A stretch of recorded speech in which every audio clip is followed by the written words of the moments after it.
আসসালামু আলাইকুম রহমতুল্লাহি ওবারাকাতুহু নাহমাদুহু ওয়া নুসাল্লি আলা রাসূলিল কারীম আম্মা বা'দ। সুপ্রিয় শিক্ষার্থী বন্ধুরা, তোমাদের সকলকে এডুকাটুম অনলাইন মাদ্রাসার পক্ষ থেকে স্বাগত জানাচ্ছি। আমি মোহাম্মদ তৌহিদুল ইসলাম। মূলত তোমাদের পরীক্ষা এখন ইতিহাসের চলছে, এজন্য ফাইলগুলো দিতে পারবে? খুব একটা ভূমিকায় কথা বাড়ানোটার সুযোগ নেই। মূলত আমরা আসলে আজকে একটা বিশেষ ক্লাস জি নিচ্ছি, আচ্ছা, বা আমরা বিশেষ একটা ক্লাসে আজকে অংশগ্রহণ সমস্যা করছি। নেই। সেটা হচ্ছে ইতিহাস আমাদের এত যে বেশি ইয়া করবে আগামীকালকে না। পরীক্ষা রয়েছে, আমরা সেই পরীক্ষায় হ্যাঁ, ফার্স্ট। আসলে কিভাবে আমরা এত বছর বা এই যে ২ টো বছর আমরা হ্যাঁ, টানা ইসলামের পড়লাম ইতিহাসে বলো তো? এবং সেইটার হ্যাঁ, আউটকামটা আমরা আসলে কালকের আমরা ইনশাআল্লাহ দিয়ে আসতে চাচ্ছি, এবং এটার দ্বারা কাঙ্ক্ষিত একটা ফলাফল পেতে চাচ্ছি। তো আমরা সেটা নিয়ে একটু ভাষা মাজা করব। আমরা আচ্ছা। যতটুকু জানি তার উপরে আমরা একটু আচ্ছা, প্রলেপ দেওয়ার চেষ্টা করব, যাতে করে আমরা আমাদের কাঙ্ক্ষিত লক্ষ্যে পৌঁছাতে পারি। আচ্ছা। তো আশা রাখবো ইনশাআল্লাহ, আমরা অনেকে যুক্ত হয়ে গিয়েছি, এখনো যারা যুক্ত হতে পারিনি, আশা রাখবো তোমরা তোমাদের বন্ধু-বান্ধবদের কাছে শেয়ার করে দিবে, অথবা তাদেরকে মেনশন করে অন্তত তাদেরকে যুক্ত হওয়ার সুযোগ করে দিবে। তো আমরা অপেক্ষা আছি, সবাই আসবে ইনশাআল্লাহ। এরপর আমরা একসাথে ক্লাস শুরু করব, আমরা একসাথে আড্ডা দিব, গল্প করব, এবং এরই ফাঁকে কিছু আমরা শিখেও নিব ইনশাআল্লাহ। তো আমরা অপেক্ষা আছি বাকিদেরও, আশা করব তারাও সবাই দ্রুত যুক্ত হয়ে যাবে।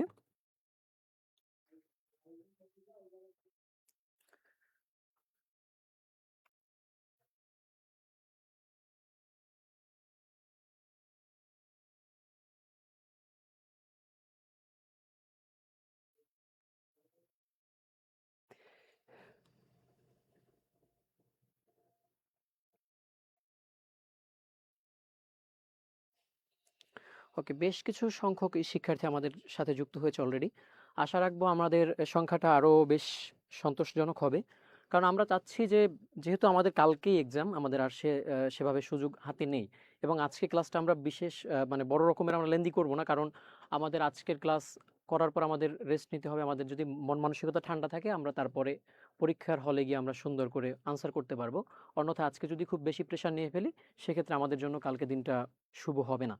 তো আমরা চেষ্টা করব আমরা অল্প সময়ের মধ্যে আমাদের কথাগুলোকে শেষ করতে, এবং যাতে করে আমরা এখান থেকে একটা ভালো আউটপুট পেতে পারি, এবং সেই আউটপুটটা আমরা কালকে যেন খাতায় তুলে দিয়ে আসতে পারি, এবং আমাদের শিক্ষক মণ্ডলী, আমাদের অভিভাবক, আমাদের পিতামাতা যারা রয়েছেন, তাদের সকলের যেন মনকে আমরা বা তাদের চেহারাকে আমরা যেন উজ্জ্বল করতে পারি। আমাদের সেই লক্ষ্যই থাকবে ইনশাল্লাহ। আল্লাহ আমাদের সকলের সহায় হোক। তো এখনো দেখতে পাচ্ছি আমাদের সংখ্যাটা আরেকটু সন্তোষজনক হওয়া উচিত। আমরা তো কাউকে রেখে আবার পিছনে ব্যাক করাটা আমাদের জন্য টাফ হয়ে যাবে। আমরা যদি কোনো আলোচনা করি, সে আলোচনায় যে আবার আমাদের পিছনে আসতে হয়, সেটা আমাদের জন্য কিন্তু একটু, মানে একটু বলতে কি অসম্ভবই হয়ে যাবে। কারণ আজকে তো আমরা পুরো বছর, ২ টো বছর যে আমরা পড়াশোনা করলাম, সেই ২ বছরের পড়াশোনার আজকে আমরা সার নির্যাসটা আমরা শেখার চেষ্টা করব, জানার চেষ্টা করব একটা ক্লাসের মধ্যে। তো আমরা যেখানে একটা ২ বছরের একটা সিলেবাসকে আমরা মাত্র ১-২ ঘন্টার মধ্যে শেষ করতে চাইবো, সেটা আমাদের জন্য সত্যি অনেক বেশি কিন্তু একটা ঝামেলাপূর্ণই হতে পারে বলা চলে। কারণ আমরা যেটাকে ২ বছরে আমরা পড়েছি, সেটাকে আমাদের মাত্র ১-১.৫ ঘন্টার মধ্যে আমাদেরকে সেটাকে আমরা আমরা শেষ করার চেষ্টা করব। জাস্ট আমরা আছি আজকে রিভিশন পিরিয়ড বলা চলে। তো আমরা আসলে নতুন করে কিছু শিখব না। আমরা যেটা শিখেছি সেটাকেই আমরা একটু ঝালাই করার চেষ্টা করব। সেটাকে একটু নতুন করে আমরা দেখার চেষ্টা করব যে আমাদের মধ্য থেকে সেটা আছে না হারিয়ে গিয়েছে। এবং সর্বশেষে আমরা একটা বিষয় দেখার চেষ্টা করব যে, আমাদের আসলে পরীক্ষায় গিয়ে আমরা নতুন কোনো কিছু আমরা আমাদের এক্সপেরিয়েন্সের জায়গা থেকে, অর্থাৎ আমরা যারাই এখানে এডুকাটুমের যারা তোমাদেরকে পড়াচ্ছেন, প্রত্যেকেই তোমাদের এই স্টেজটাকে তারা পার করে আসছেন। সুতরাং তাদের একটা অভিজ্ঞতার জায়গা আছে। সেই অভিজ্ঞতার জায়গা থেকে কিছু শেয়ার করবে। কারণ আমরা এখানে যারা এসেছি, আমরা তো এই ধাপটা অতিক্রম করেই এসেছি, তাই না? তো আমরা যদি এই ধাপটাকে অতিক্রম যেভাবে করে এসেছি এবং আল্লাহর রহমতে আমরা সফলতা পেয়েছি, আশা রাখবো আমরা যদি সেটা তোমাদের মাঝে শেয়ার করি, তোমরাও ইনশাআল্লাহ সফলতার দেখা ইনশাআল্লাহ পাবে। তো আমরা অগোছালো কথাগুলো না বাড়িয়ে আমরা একদম আমাদের পড়াশোনার মধ্যে চলে যাচ্ছি। ১ম এ শুরু করতে চাচ্ছি আসলে আমরা আজকে কি পড়বো? সেটা হচ্ছে ফিকহ প্রথম পত্র, যেটা আমরা শরহে বেকায়া বলে থাকি। মানে মূল কিতাব যেটা, সেটা হচ্ছে শরহে বেকায়া। আর আমরা সেই শরহে বেকায়ার, বা আমরা যেটাকে ফিকহ প্রথম পত্র বলি, সেখানে আমাদের কি থাকে আসলে? সেখানে আমাদের কোয়েশ্চেন থাকে, আমাদের ৫ টা কোয়েশ্চেনের আনসার করতে হয়, এবং সেই ৫ টা কোয়েশ্চেনের মধ্যে আমাদের যে আমাদের মার্ক, মানে মানবন্টন যেটা, সেটা হচ্ছে ৫, ২০, ১০০, তাই না? আমি যদি ভুল না করে থাকি, আশা করি ঠিক আছে আমার। আর এখানে আশা রাখবো দেখা যাচ্ছে সবকিছু।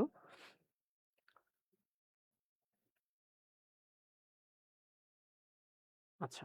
১ম এ আমরা মানবন্টনটা একটু খেয়াল করার চেষ্টা করি। কারণ আমাদের এই এক্সামে আমরা সময় পাবো মোট যতটুকু ৩ ঘন্টা সময়, সেখানে আমরা অনেকে করি কি প্রথম দিকে খুব বেশি সুন্দর করে লিখতে চাই, খুব বেশি করে ভালো করে লিখতে যেয়ে আমাদের শেষ পর্যন্ত কিন্তু আমরা আমাদের পরবর্তী যে প্রশ্নগুলো থাকে আমরা সেই ৫টার হয়তো প্রথম ৩টা খুব ভালো লিখি, চতুর্থটা কিছুটা ভালো হয়, বাট পঞ্চমটার অবস্থা একদম নাজুক হয়ে যায়, যেটা আমাদের মার্কস পাওয়ার ক্ষেত্রে আমরা যে পরীক্ষায় যে মার্কসটা পাই আসলে সেক্ষেত্রে এই একটা প্রশ্ন কিন্তু আমাদের ডিফারেন্সটা তৈরি করে দেয়। কিভাবে?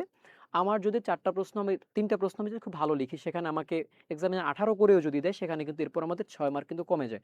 18 মার্ক কিন্তু হিউজ। কারণ ২০ মার্কের মধ্যে আমাকে 18 পেতে গেলে আমাকে কিন্তু অনেক ভালো একটা আউটপুট দিতে হচ্ছে, তাই না? তো আমি যদি সেই ভালো আউটপুট দিতে যাই তারপরেও আমাকে কিন্তু ২-১ করে কমায় দিতেই পারে। এটা কারণ আমরা তো কেউই শতভাগ একদম সুন্দর করে এক্সামিনারের মন মতো লিখতে পারবো কি বলে এটা কখনোই সম্ভব হয় না। অনেক সময় আমরা লাকিলি বা অনেক সময় আমাদের যোগ্যতার একদম সর্বোচ্চটা দেওয়ার ফলে কিন্তু আমরা অনেক সময় ২০ এর মধ্যে ১৯ বা ২০ ও হয়তো পেতে পারে। আমি আসলে এটা জানি না। বাট এভারেজ ১৮ র মতো করেই থাকে যতটুকু বুঝি। কারণ একটা এক্সামিনার সে কলম ধরলে কিছু না কিছু জায়গায় তার সামনে ত্রুটি চলে আসে। তো সেক্ষেত্রে আমরা যদি প্রথম ৩ টায় যদি আমরা ১৮ করেও ধরি সেখানে আমাদের কিন্তু ৬ মার্ক অলরেডি চলে যায়। এরপরে বাকি থাকে ৯৪, অর্থাৎ আমাদের বাকি ২ টো কোয়েশ্চেন থেকে আমাদেরকে কিন্তু এখানে যে বিশাল একটা মার্ক কিন্তু উঠাতে হচ্ছে। অলরেডি আমাদের কিন্তু ৬ মার্ক চলে গেছে। আমাদের কিন্তু ৮০ পাওয়া লাগবে। তো সেক্ষেত্রে আমাদের পরবর্তী কোয়েশ্চেন যেটা থাকে সেখানে দেখা যায় ১৫ এর উপর আমরা উঠাইতে খুব কষ্ট হয়ে যায়। এবং সর্বশেষ যেটা সেখানে আমাদের ১২, ১৩, ১৪ এরকম এভারেজ একটা মার্ক আসে। তো দেখা যায় যে আল্টিমেটলি আমরা যে প্রসেসে বা যে ওয়েতে লিখি এইভাবে লিখতে গেলে আমাদের আসলে সত্যিকার অর্থে কাঙ্ক্ষিত আমাদের যে 80 প্লাস করাটা সেটা কিন্তু আমাদের জন্য সম্ভব হয়ে ওঠে না। তো তোমাদের জন্য পরামর্শ থাকবে প্রথমেই যে আমরা যতটুকুই লিখি না কেন, যতটুকুই আমরা করি না কেন, সবকিছুকে চেষ্টা করতে আমার সময়টাকে মেনটেন করে। আমার যতটুকু সময় আমি সেই সময়ের মধ্যে আমি যেন শেষ করতে পারি। যাই হোক, প্রথম একটা প্রশ্ন আমরা দিয়ে আজকে শুরু করব। মূলত আমরা আজকে এই ক্লাসের মধ্যে তোমাদেরকে একটা বিষয় শুরুতেই ক্লিয়ার করি, সেটা হচ্ছে আমরা এখানে সর্বোচ্চ এক্সপেকটেশন আজকে এই ক্লাসটা দিয়ে রাখতে পারবো না। কেন রাখতে পারবো না আমি বলি। যে পড়াটা আমি ২ বছরে আমি পড়েছি সেটা এখানে আমি কিন্তু ১ ঘন্টা আমি সেটা শেষ করতে পারবো না। এটা কিন্তু লজিক্যাল পয়েন্ট, ঠিক না? কারণ আমি ২ বছর ধরে যেটা পড়েছি সেটা আমাকে এখন ১ ঘন্টার মধ্যে গলাব্ধ করতে হচ্ছে। তো এটা একটু টাফ কিন্তু আমার জন্য, বা আমি অ্যাজ এ স্টুডেন্ট হিসেবে আমার জন্য টাফ না? অবশ্যই টাফ। তো তারপরেও আমরা চেষ্টা করব, যেহেতু তোমাদের অবশ্যই পড়া আছে, আমাদের এডুকাটুমের যারা বিগত শিক্ষকরা ছিলেন তোমাদেরকে যথেষ্ট যত্নশীলতার সাথে পড়িয়েছেন, আমরা আমাদের বিশ্বাস এটা।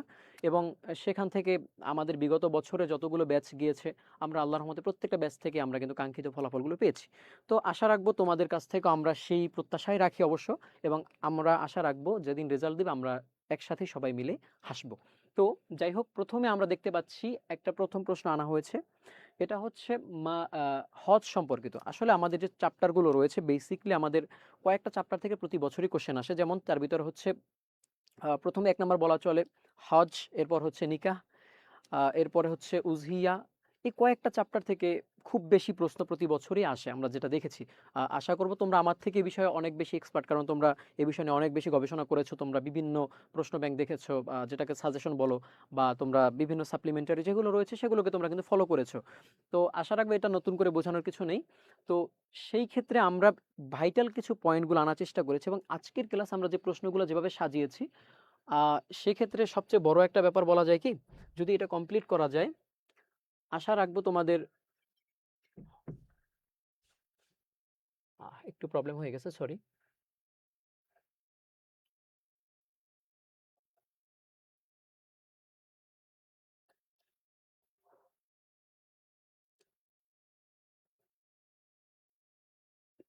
আচ্ছা, আমরা চেষ্টা করব যে এই আজকে যতগুলো প্রশ্ন আমরা মোটামুটি এখানে সব রকমের বিশাল তো সিলেবাস, একটা বই হিসাব করলে এত বড় একটা বই হয়ে যায়। তো আমরা সব বইটাকে আসলে আমরা তো শেষ করতে পারবো না। আমরা এখান থেকে এমন কিছু বাছাইকৃত কিছু প্রশ্ন আমরা এখানে আনার চেষ্টা করেছি, কিছু বিষয়াকে আনার চেষ্টা করেছি, যেগুলোকে তুমি যদি সম্পূর্ণ করতে পারো আশা রাখবো ইনশাআল্লাহ এখান থেকে তোমাদের জন্য একদম সর্বোচ্চটাই কমন আসবে। এবং আমাদের তো প্রয়োজন নেই আমাদের সম্পূর্ণ 100 কমন আসা, কারণ আমার তো 100 প্রশ্ন আমার দরকার নেই। আমার সেখানে আমার ২ টা অপশন তারপর বাড়তি থাকে। আমার ৭ টা থাকবে, সেখান থেকে আমি ৫ টার উত্তর করব। তো আমাকে এটা নিয়ে চাপ নেওয়ার কিছু নেই। ইনশাআল্লাহ খুব ভালো কিছুই হবে।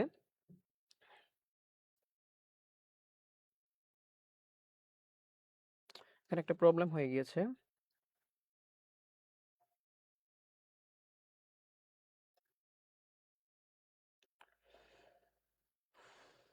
আচ্ছা, আমরা প্রথমে দেখতে পাচ্ছি এখানে আশা রাখি স্ক্রিন একটু উল্টাপাল্টা করে ফেললাম আমি মনে হচ্ছে।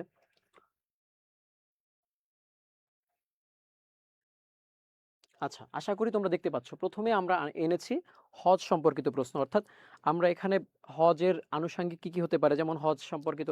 আমরা প্রথমে একটা বিষয় খেয়াল রাখবো, প্রত্যেকটা অধ্যায়ের একটা বেসিক কনসেপ্ট। আজকে সব আলোচনা করতে পারবো না, কখনোই সম্ভব না, আগেই বলেছি।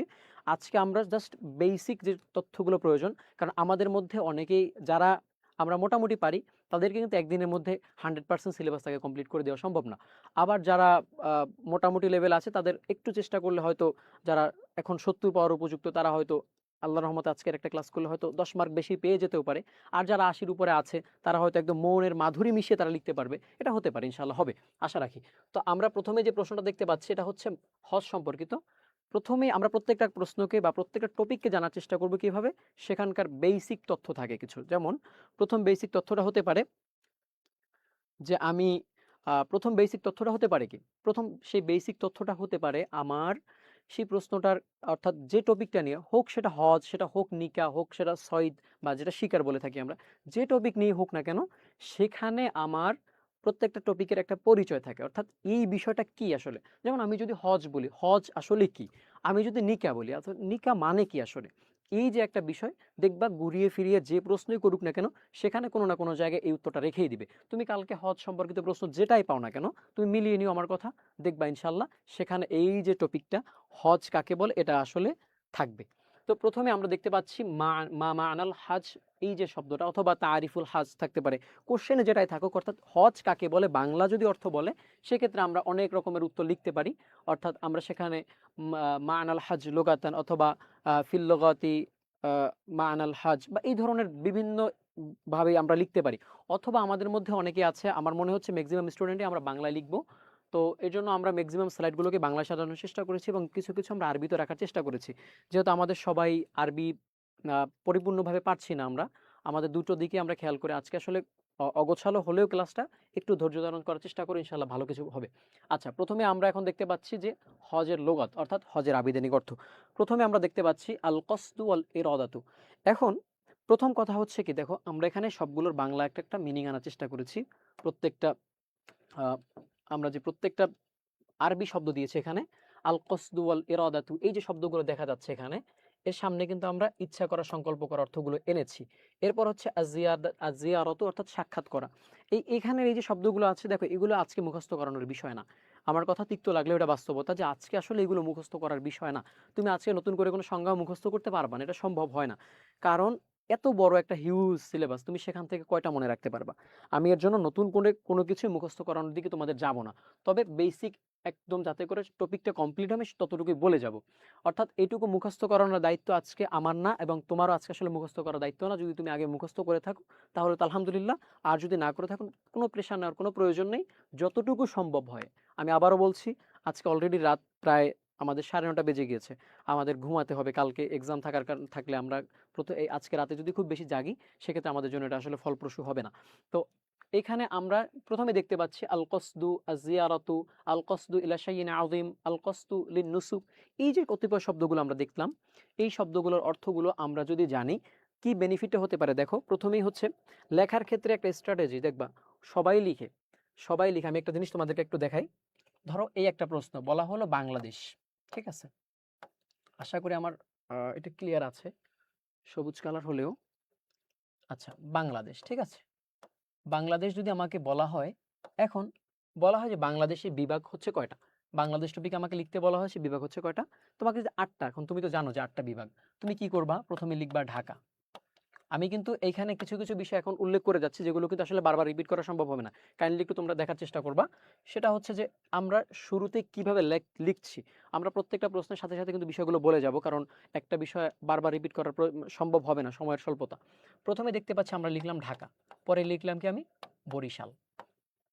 এই যে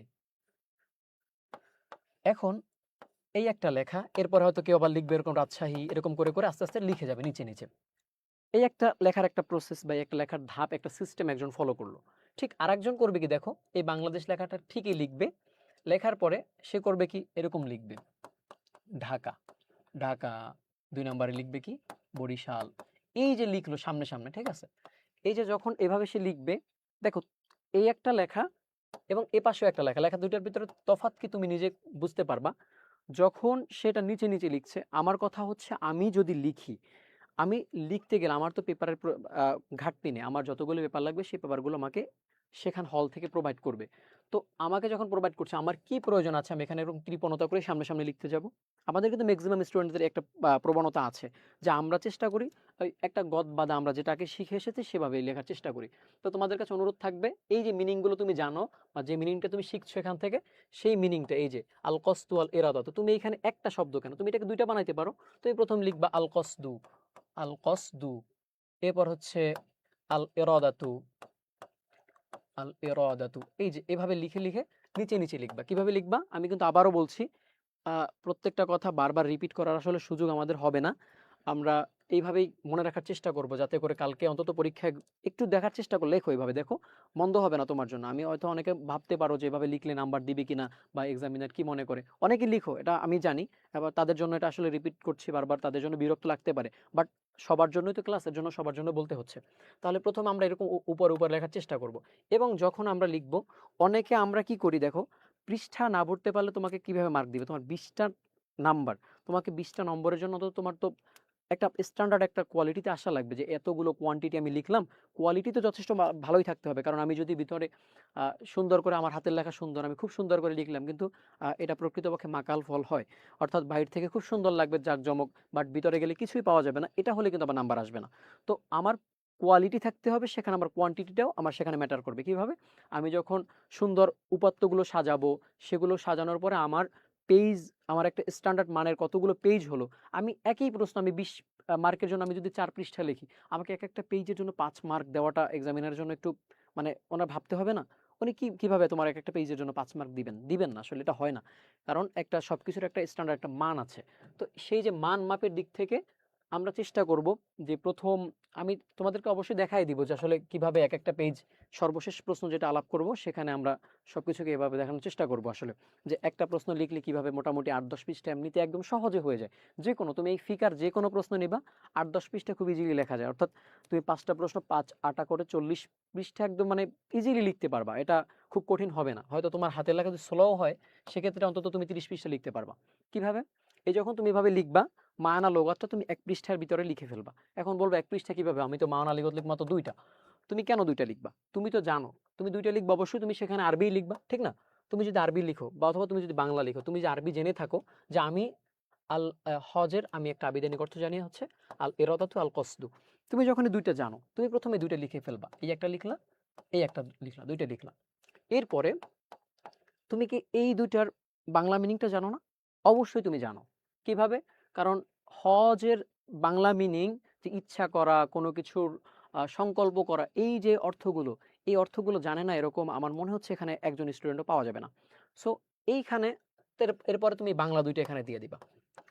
আর যে আরবি মিডিয়ামের সম্পূর্ণ আরবিতে লিখবে তার কথা ভিন্ন। কারণ তাকে এটা বলার প্রয়োজন আমার আছে বলে মনে হয় না। সে আশা রাখি খুব ভালো করে লিখতে পারবে। কারণ আরবিতে লিখতে গেলে একটু এক্সপার্ট হওয়া লাগে।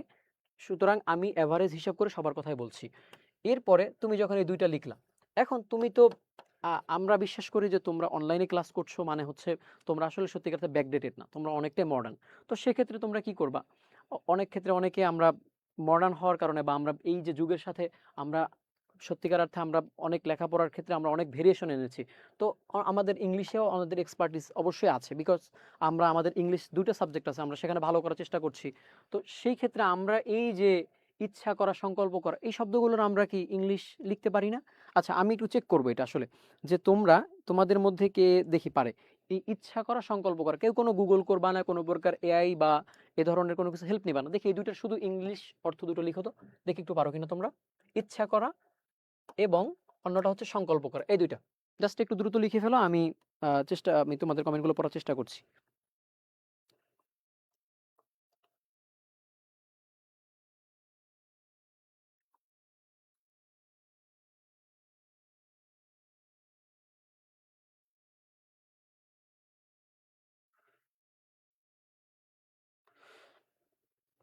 একটু ফাস্ট করো তোমরা। আজকে বেসিক্যালি আমি তোমাদের শুরুতেই বলেছি, আজকে আমি বিশাল পড়া তোমাদেরকে গিলিয়ে দিতে পারবো না, এটা কখনো সম্ভব না। এটা করলে তোমাদের জন্যই ক্ষতি হবে। আমি জাস্ট তোমরা যেটা পারো আমি সেটার উপরে একটু জোরাতালি দেওয়ার চেষ্টা করব। এর বাইরে আমি আসলে তোমাদেরকে, আমি এখানে অবশ্যই সবগুলোই দেখিয়ে দিব আস্তে আস্তে করে।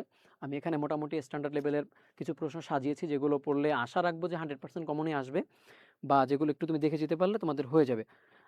তো আমি একটু দেখতে চাচ্ছি আসলে যে ইচ্ছা করা এবং সংকল্প করা এই দুইটার ইংলিশ শব্দ কে কে পারো? ইচ্ছা করা, ইচ্ছা করা কি ভাই? খুব কঠিন নাকি? এরপর হচ্ছে সংকল্প করা, এগুলো তো একদম মানে কি বলবো, খুব ইজি সিম্পল ওয়ার্ড, এগুলো তো কোনো কমপ্লেক্স যাওয়ার প্রয়োজন হয় না, খুবই সহজ। দেখি কে কে পারে।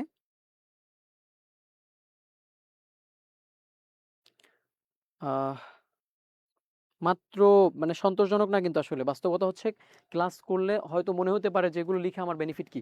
তোমাদেরকে জাজ করার একটা সুযোগ, আমি যদি দেখি যে তোমরা মোটামুটি লিখতে পারো তাহলে আমি সে ধরনের কথাবার্তা আমাকে বলতে হবে, আর যদি না পারো তখন অন্য কোনো মেথডে আমাকে যেতে হবে, তাই না? তো আমি দেখছি আসলে তোমরা সবাই লিখতে পারছো কিনা।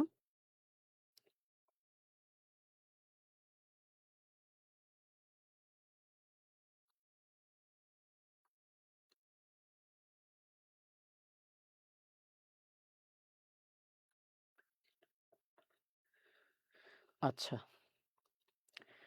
আমি বেশ কয়েকজনের কমেন্ট পেলাম, লিয়াকত আলী, এরপর হচ্ছে আব্দুল্লাহ আল মামুন, এরপরে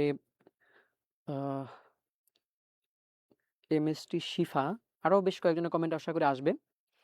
প্রথম কথা হচ্ছে কি, দেখো এখানকার শব্দ যেগুলো আছে খুব ডিফিকাল্ট ভাবার সুযোগ নেই। এখানে আমি জিজ্ঞেস করেছি ইচ্ছা করা, সংকল্প করা, এমএসটি শিফা যেটা লিখেছে সেটা হজের অর্থ, বাট এই দুইটার অর্থ না। কারণ এখানে সংকল্প করা হচ্ছে মানে কি, সংকল্প মানে কোনো কিছুর প্রতিজ্ঞা করা, প্রতিজ্ঞা করার ইংলিশে আমরা পারি না, এটা কেমন কথা? হায় হায়, এত যদি দুর্বল হলে কিন্তু আমাদের জন্য মুসিবত। আমাদের তো আসলে সামনে অনেক ফাইট। বর্তমান ওয়ার্ল্ড হচ্ছে আসলে গ্লোবালাইজেশনের একটা ওয়ার্ল্ড, যেখানে আসলে বিশ্বায়ন সবাই আসলে হিউজ তথ্যের অধিকারী।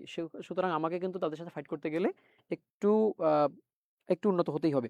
আচ্ছা, এখানে দেখতে পাচ্ছি ইন্টারেস্ট লিখেছে। আসলে ভাই ইন্টারেস্ট কি করে হয় আমাকে একটু বলো তো। ইন্টারেস্ট হয় ইচ্ছার সাথে। তুমি বলতে পারতো ওয়ান্ট বা ওয়ান্টেড, যেটা মানে আকাঙ্ক্ষিত বস্তু বা আকাঙ্ক্ষিত যে কোনো কিছু আকাঙ্ক্ষা করা, সেক্ষেত্রে ওয়ান্ট মানে চাওয়া। এটা অন্তত এটা তো বলতে পারতা ভাই। এটা আমি যদি বলছি ওটা এক্সাক্ট অর্থ না, আসলে ইচ্ছার এক্সাক্ট অর্থ আসলে হয় না। বাট এই ক্ষেত্রে ইন্টারেস্ট মানে হচ্ছে কোনো কিছুর প্রতি কি, ইন্টারেস্ট মানে হচ্ছে কোনো কিছুর প্রতি তার আকর্ষণ থাকা, কোনো কিছুর প্রতি তার আর কারো কমেন্ট আমি দেখতে পাচ্ছি না। আচ্ছা যাই হোক, আমি এই কথা এখানে আসলে বাড়ানোর দরকার নেই। আমি জাস্ট একটা বিষয় জাজ করতে আসছিলাম যে তোমরা আসলে ইংলিশে এগুলোকে লিখতে পারো কিনা। চেষ্টা করবো, আমি সবার কথা বলছি না, সবাই লিখবে না, সবাই পারবেও না। যে কয়জনে পারো বা যে পারো, যে কয়টা পারো, কারণ তোমার পৃষ্ঠা, তুমি যদি এগুলো দিয়ে পৃষ্ঠা বর্তে মানে একদম পূর্ণ করে না লিখতে পারো, তাহলে তুমি কিন্তু অন্যান্যগুলো দিয়ে পৃষ্ঠা তোমার পূর্ণ করাটা তোমার জন্য টাফ হবে। এর জন্য তোমার টার্গেট রাখতে হবে আমাকে মানা লগাত অন্তত 8-9টা লেখার চেষ্টা করবা।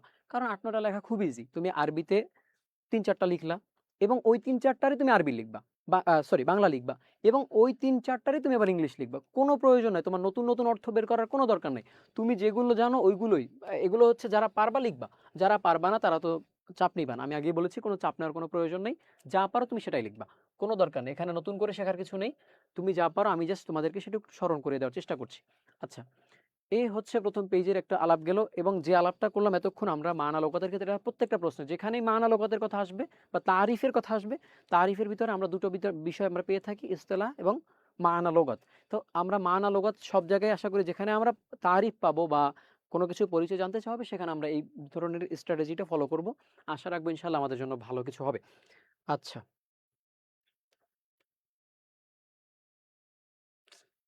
কি প্রবলেম হলো এখানে?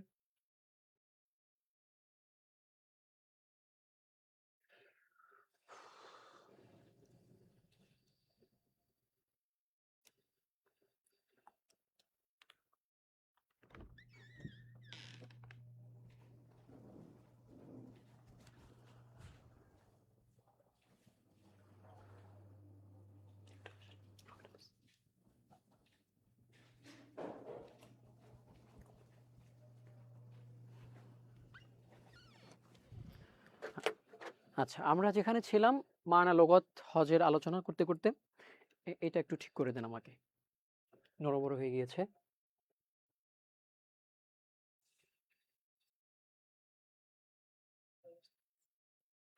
আচ্ছা দুঃখিত, আমরা আমরা অন্য আলোচনা করতে পারি। আমরা এটাও ঠিক হচ্ছে হলে আমরা ইনশাল্লাহ। আচ্ছা সংজ্ঞাগুলো কি আচ্ছা তোমাদের যত কোশ্চেন আছে এগুলো ঠিক হোক, তার মধ্যে তোমাদের যতগুলো কোশ্চেন আছে তোমরা করে ফেলো, আমি তোমাদের প্রত্যেকটা কোশ্চেন আনসার দেওয়ার চেষ্টা করব।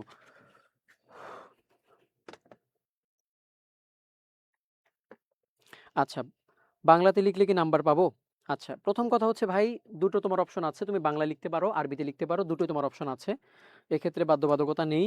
কিন্তু অবশ্যই মনে রাখবা তোমাকে স্ট্যান্ডার্ড নাম্বার পেতে গেলে আরবিতে লিখতে গেলেই বেটার। তবে এখন আজকে আবারও বলছি, কোনো প্রেশার নেওয়ার প্রয়োজন নেই, তুমি যেটা পারো, তুমি আরবিতে পারলে তুমি আরবি লিখবা, তুমি বাংলা পারলে বাংলা লিখবা, কোনো সমস্যা নেই। এখানে কোনো জোর করার কোনো আজকে নতুন কোনো প্রেশার নেওয়ার কোনো প্রয়োজন নেই, তুমি যা পারবা সেটাই লিখবা। এবং অনেকে চাইলে তোমরা মিক্স করে লিখতে পারো, যেমন আমরা কি করতাম বা আমরা কি করতে পারি, বিশেষ করে সংজ্ঞা লেখার ক্ষেত্রে, এরপর হচ্ছে মানা লগাত লেখার ক্ষেত্রে আমরা কিন্তু আরবি বাংলা সব মিক্স করে লিখতে পারি। আর যে সম্পূর্ণ আরবিতে পারে সে তো আরবিতেই লিখবে, কোনো সমস্যা নেই। এবং এক্ষেত্রে কোনো বাধ্যবাধকতার কিছু নেই। আচ্ছা সংজ্ঞাগুলো বাংলা লেখা যাবে কিনা, আশা করি উত্তর পেয়ে গিয়েছো। চাইলে সব ভাষায় লিখতে পারো তুমি। আচ্ছা আর কারো কোনো কোনো কোশ্চেন আছে কি? এক নাম্বারই ছিল, এই তো কোশ্চেনটা পাই না। হ্যাঁ ঠিক আছে,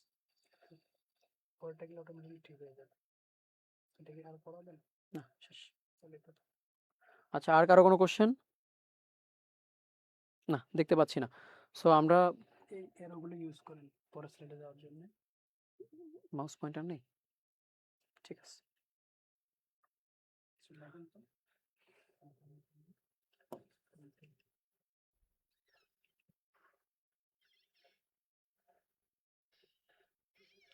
আচ্ছা আমরা একটু প্রবলেম হয়েছিল এর জন্য দুঃখিত। আমরা আসলে এখন যে বিষয়টা কথা বলছি সেটা হচ্ছে একদম প্রত্যেকটা প্রশ্নের এই স্ট্রাকচারটা ফলো করলে আশা করবো তোমার জন্য ভালো হবে। অর্থাৎ বাংলা লোকতটা লিখতে গেলে এক পৃষ্ঠা লেখার চেষ্টা করবা। আচ্ছা এরপরে আমরা দেখো এরপর হচ্ছে আমরা 2 নাম্বার পাচ্ছি কি দেখো। হ্যাঁ এইখানে তো এটা একটা পিডিএফ ফাইল হওয়া একটু প্রবলেম হয়ে গিয়েছে। আচ্ছা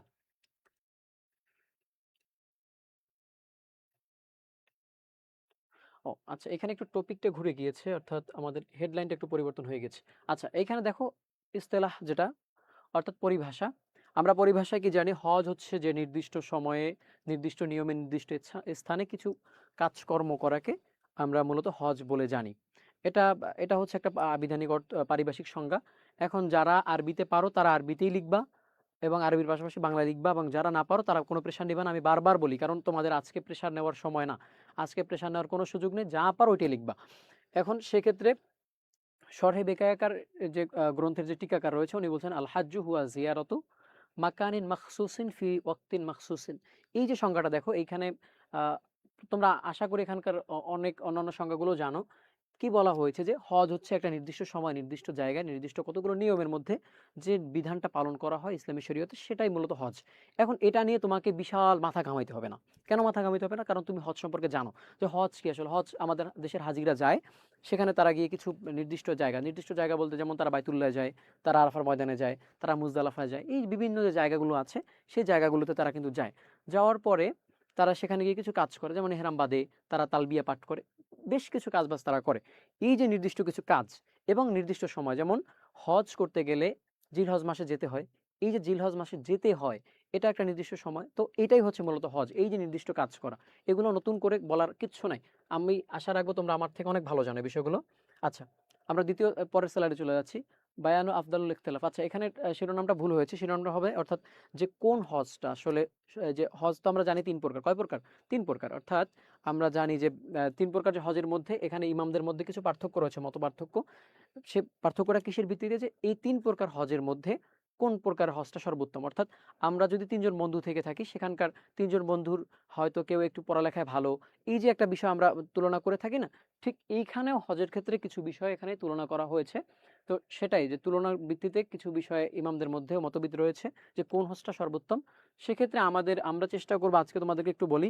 তোমরা অনেকে কিন্তু প্যাচ লাগিয়ে ফেলো, অর্থাৎ কোনটা ইমাম শাফি রহমতুল্লাহ বলেছেন, কোনটা ইমাম মালিক বলেছেন, কোনটা ইমাম আবু হানিফা বা অথবা সাহেবাইন বলেছেন। এই যে ঝামেলাগুলো হচ্ছে, আজকে ঝামেলা নেওয়ার কোনো প্রয়োজন নেই। যারা মুখস্থ পারো তো পারবা, না পারলে আজকে একটা কাজ করবা যে শুধু ইমাম আবু হানিফা বা অর্থাৎ আমাদের যারা হানাফি মাযহাবে রয়েছে অথবা ইমাম ইউসুফ রহমতুল্লাহ আলাইহি বা ইমাম মুহাম্মদ, এই যারা রয়েছেন হানাফি মাযহাবের, এদেরগুলো পড়ে যাওয়ার চেষ্টা করবা। বাকিদের দরকার নেই, কারণ তোমার এত প্রেশার নেওয়ার প্রয়োজন নেই। যে পারো সে লিখবা। আমি আবারও বলছি, কারোর জন্য আমি বলছি না, নিরুৎসাহিত করছি না, কিন্তু আজকে হচ্ছে মরার মানে একটু মরার লড়াই আর কি। যেহেতু আজকে শেষ রাত্র, আর পড়ার সুযোগ নেই, তো এর জন্য অন্তত সকালবেলা একটু তো অবশ্য তোমরা দেখবা আশা করি।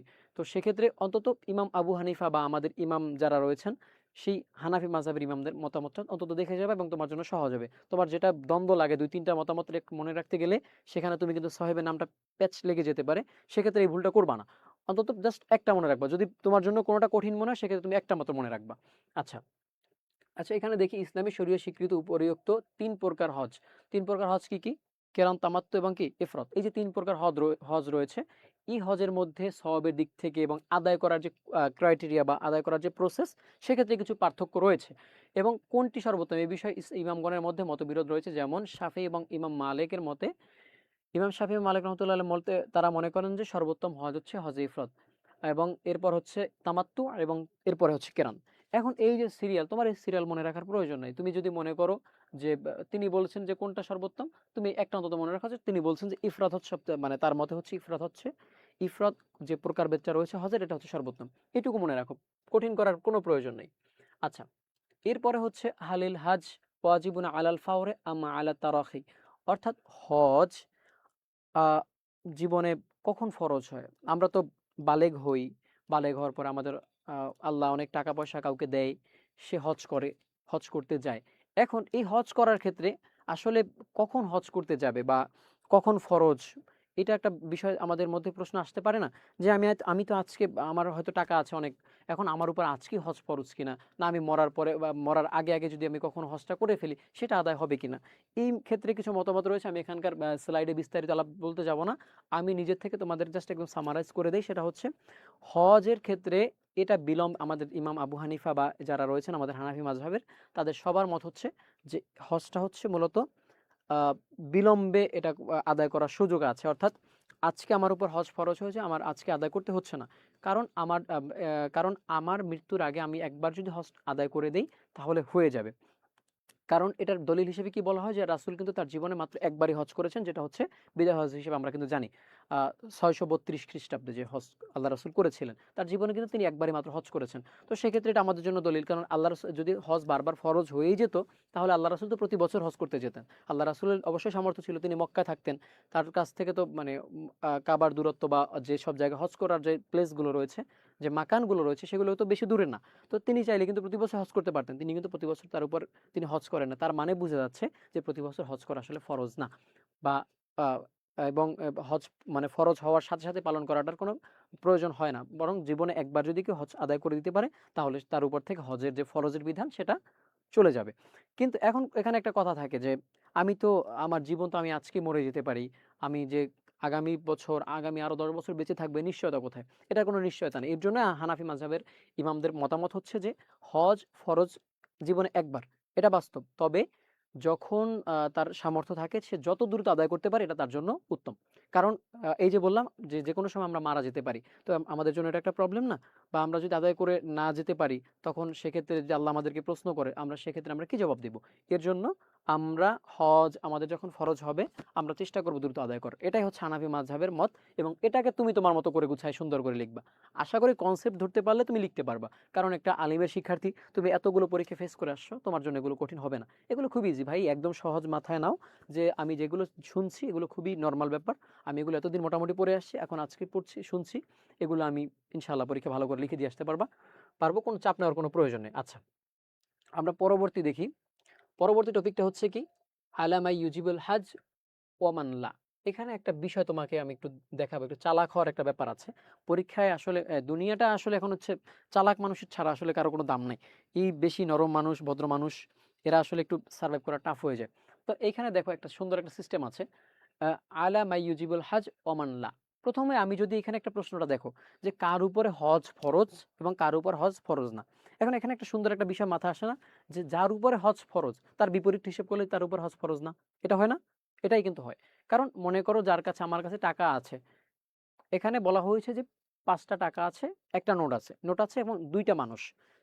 এখন যদি আমি নিয়ে যাই তাহলে তোমার কাছে থাকবে না, খুবই স্বাভাবিক ব্যাপার না? এবং তুমি নিলে আমার কাছে থাকবে না। ঠিক এরকমই।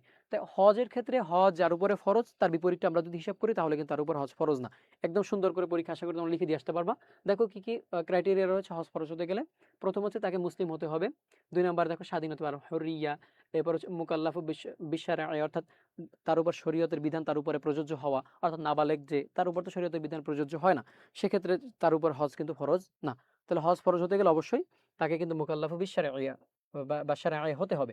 আচ্ছা, এরপর আমরা দেখতে পাচ্ছি আল বাসারতু, আজ, এরপর হচ্ছে আজাদু, আমনুত তরিক। এই যে বিষয়গুলো এখানে প্রত্যেকটার বিস্তারিত অনেক আলাপ আলোচনা করা যায়। আমি সংক্ষেপে একদম বলে দিচ্ছি। প্রথম হচ্ছে মুসলিম হতে হবে, কারণ মুসলিম না হলে কোনো বিধর্মীর জন্য হজ ফরজ নয়। এরপর হচ্ছে আল হুররিয়া, স্বাধীন না হলে, আমি যদি স্বাধীন না হই, আমি পরাধীন। আজকে ফিলিস্তিনের মুসলমান তারা কিন্তু পরাধীন। এখন তাদেরকে তারা যখনই বের হচ্ছে তাদেরকে কিন্তু ফিলিস্তিনি বা তাদের ইসরায়েলিরা তারা তাদের কিন্তু গুলি করে তাদেরকে হত্যা করছে। এখন এই মুহূর্তে তার উপর যে হজ ফরজ হইতো, এটা আল্লাহর পক্ষ থেকে তাদের জন্য জুলুম হতো না? আল্লাহ তো কারোর উপর জুলুম করছেন না। এজন্য যেগুলো আমাদের স্বাভাবিক জীবনে মনে রাখার সিস্টেমটা হচ্ছে, যেগুলো আমাদের স্বাভাবিক জীবনের বাধা, যেগুলো আমাদের স্বাভাবিক কাজকর্ম করতে আমাদের সম্ভব না, যেগুলো আমাদের স্বাভাবিক কাজকর্ম করতে বাধা দিচ্ছে, সেগুলো হজের মানে এগুলো যদি আমাদের জীবনে উপস্থিত থাকে তাহলে আমাদের হজ করা লাগবে না। তুমি প্রত্যেকটা মিলিয়ে দেখো, আমরা সুস্থ যদি না হই তা আমরা কেমনে হজ করব? অসুস্থ অবস্থায় কি হজ করতে যাওয়া যায়? যায় না। এরপর হচ্ছে আলবাসরত, আমি যদি অন্ধ হই, আমি অন্ধ হলে আমি কি করে এই এখান থেকে 6000 মাইল দূরে আমি সৌদিতে কি করে যাব? যাওয়া সম্ভব? সম্ভব না। এরপর হচ্ছে আহ আহ, জাদ এম, আজাদু মানে হচ্ছে কি, জাদুন মানে হচ্ছে যে আমার পাথেয়, অর্থাৎ আমি এখান থেকে যাওয়ার জন্য টাকা পয়সা দরকার আছে। আমি চাইলেই তো এখান থেকে সৌদি আরবে 6000 কিলোমিটার 6500 কিলোমিটার আমি তো উড়ে যেতে পারছি না। আমাকে সেখানে এয়ারে যেতে হবে, সেখানকার প্রসেসগুলো মিটাতে হলে আমাকে আর্থিক ব্যাপার দেখতে হবে। তো সেখানে এই পাথেয়গুলো থাকতে হবে। এরপর হচ্ছে আমনত্তরিক, আমাকে যাওয়ার পথটা কিন্তু আমার জন্য সুন্দর থাকতে হবে। যাই হোক, এখানে বিস্তারিত প্রত্যেকটার অনেক আলাপ আলোচনা তোমাদের জন্য বিগত ক্লাসগুলোতে হয়েছে। কারণ এক একটা এখন আজকে যে টপিকগুলো আমরা আজকে 6-7টা টপিক পড়বো, সেগুলো তোমাদের প্রত্যেকটা টপিক আজকে আমরা যেগুলো 6-7 দিন মানে এক আহ, কি বলা চলে এটাকে আসলে কিভাবে বলতে পারি, যেগুলো আমরা এত বছর ধরে পড়ছি, পুরোটা 2টা বছর, সেগুলো আমাদের এখানে আজকে আনতে হয়েছে। এগুলোর উপর তোমরা 2টা বছর পড়াশোনা করেছো, আশা রাখি তোমাদের জন্য কোনো কিছু কঠিন হবে না। আচ্ছা, এরপর হচ্ছে ফারায়দুল হজ, হজের ফরজ কি? দেখো, এহরাম বাঁধা, এরপর হচ্ছে উকুফে আরাফা, সর্বশেষ হচ্ছে কি তওয়াফুল তওয়াফুজ জিয়ারা। এই যে 3টা ফরজ আমরা সবাই জানি, হজের 3টা ফরজ। এখন এখানকার বিস্তারিত আলাপ আলোচনা তোমাদের জন্য আমি করব না, আমি সংক্ষেপে তোমাদের একদম সহজে বলে দেই। ইহরাম মানে হচ্ছে যে সাদা একটা কাপড় পরবে, সাদা কাপড় পরে নির্দিষ্ট স্থান থেকে সে ইহরামটা পরবে, এবং এর জন্য কিছু জায়গা রয়েছে যে এখান থেকে তার জন্য শুরু হবে, যেটাকে আমরা মাকাম বলে থাকি। সেই যে জায়গাগুলো থেকে, অর্থাৎ নির্দিষ্ট জায়গা থেকে কে কোনখান থেকে পড়বে, জুল হুলাইফা থেকে কেউ কেউ পড়বে, অথবা কর্ণে মানাজিল, এই যে বিভিন্ন জায়গা থেকে, এগুলো এত কঠিন করার কোনো প্রয়োজন নেই। স্বাভাবিকভাবে তুমি এখন আজকে পর্যন্ত মনে রাখো, যদি ওগুলো মনে থাকলো থাকলো, না তো না থাকবে না। হজ ও ওমরার নিয়তে হাজিগণ সেলাইবিহীন কাপড় পরিধানপূর্বক নির্দিষ্ট মিকাত, যেটাকে আমরা মিকাত বলি, বা মাকান, বা নির্দিষ্ট মাকান মানে তো একটা স্থান, আর মিকাত মানে হচ্ছে কোনো একটা স্থান। যে মিকাত মূলত বলা হয় হজের ক্ষেত্রে যেখান থেকে এহরাম বাঁধাটা শুরু হয়, এই জন্য মিকাত পরিভাষা আনা হয়েছে। মিকাত অতিক্রম করা এবং তালবিয়া পাঠ করে কতিপয় কাজ হতে বিরত থাকার নামই ইহরাম বাঁধা। অর্থাৎ সেই কাপড়টা পরবে, তারপরে স্বাভাবিকভাবে অনেক কিছু কাজ যেগুলো আমরা এখন করতে পারি, আমরা এখন যে কাজগুলো করতে পারি সে কাজগুলো সে করতে পারবে না। আমরা এখন চাইলে মাছ শিকার করতে পারি, পশু শিকার করতে পারি, এই ধরনের অনেক কাজ আছে যেগুলো আমরা এখন খুব স্বাভাবিকভাবে করতে পারি। বাট এটা যখন সে ইহরাম পরবে, ইহরাম মানেই হচ্ছে তার নিজের উপর কিছু জিনিসকে সে নিষিদ্ধ করে নিচ্ছে। হারাম শব্দের যে মাদ্দা এবং ইহরাম শব্দের মাদ্দা কিন্তু একই। সুতরাং এখানে সে নিজের উপর কিছু জিনিস নিষিদ্ধ করে নিচ্ছে, সেগুলো সে এখন বিরত থাকবে। এরপর হচ্ছে উকুফে আরাফা, অর্থাৎ আরাফায় অবস্থান। দেখো, এখানে এই যে জিলহজ মাসের 9 তারিখ থেকে 10 তারিখে যে সুবে সাদিক থেকে পূর্ব পর্যন্ত, মানে এখান থেকে শুরু করে 12 তারিখ পর্যন্ত, এখানে একটু ভুল হয়েছে, সময় কিছুক্ষণের জন্য আরাফা অবস্থান করবে, এটা হচ্ছে তার জন্য ফরজ। এই যে দ্বিতীয়টা, এখন এখানে বিস্তারিত ভাই আলাপ করব না, আমি আবারও বলছি বিস্তারিত আলাপ করছি না। তোমরা একটু সুন্দর করে, আমি পিডিএফটা তোমাদের জন্য দিয়ে দিব, এখানে কিছু অসঙ্গতি থাকলে অবশ্যই আমাকে জানাবা, আমি প্রয়োজনে তোমাদের সেগুলো ঠিক করে দিব, কারণ এখন আসলে সবকিছু সম্ভব হচ্ছে না। এবং তওয়াফে জিয়ারা, তওয়াফে জিয়ারা হচ্ছে জামরায়ে আকাবা কঙ্কন নিক্ষেপের পরে আইয়ামে তাশরিক, অর্থাৎ 10 জিলহজ থেকে 12 জিলহজের যে কোনো একদিন মিনা থেকে মক্কায় গিয়ে 7 বার পবিত্র কাবায় তওয়াফ করা, অর্থাৎ কাবা যে ঘরটা সেখানে 7টা আমরা জানি চক্কর বা তওয়াফ দিতে হয়, এটাই মূলত হচ্ছে কি তওয়াফে জিয়ারা। প্রত্যেকটা বিষয় তোমরা খুব ভালো করে জানো, জাস্ট একটু তোমাদেরকে আমি স্মরণ করাই দিচ্ছি, এর বাইরে কিছু না। আচ্ছা, এরপর হচ্ছে ওয়াজিবুল হজ, হজের ফরজ হচ্ছে কয়টা? 3টা।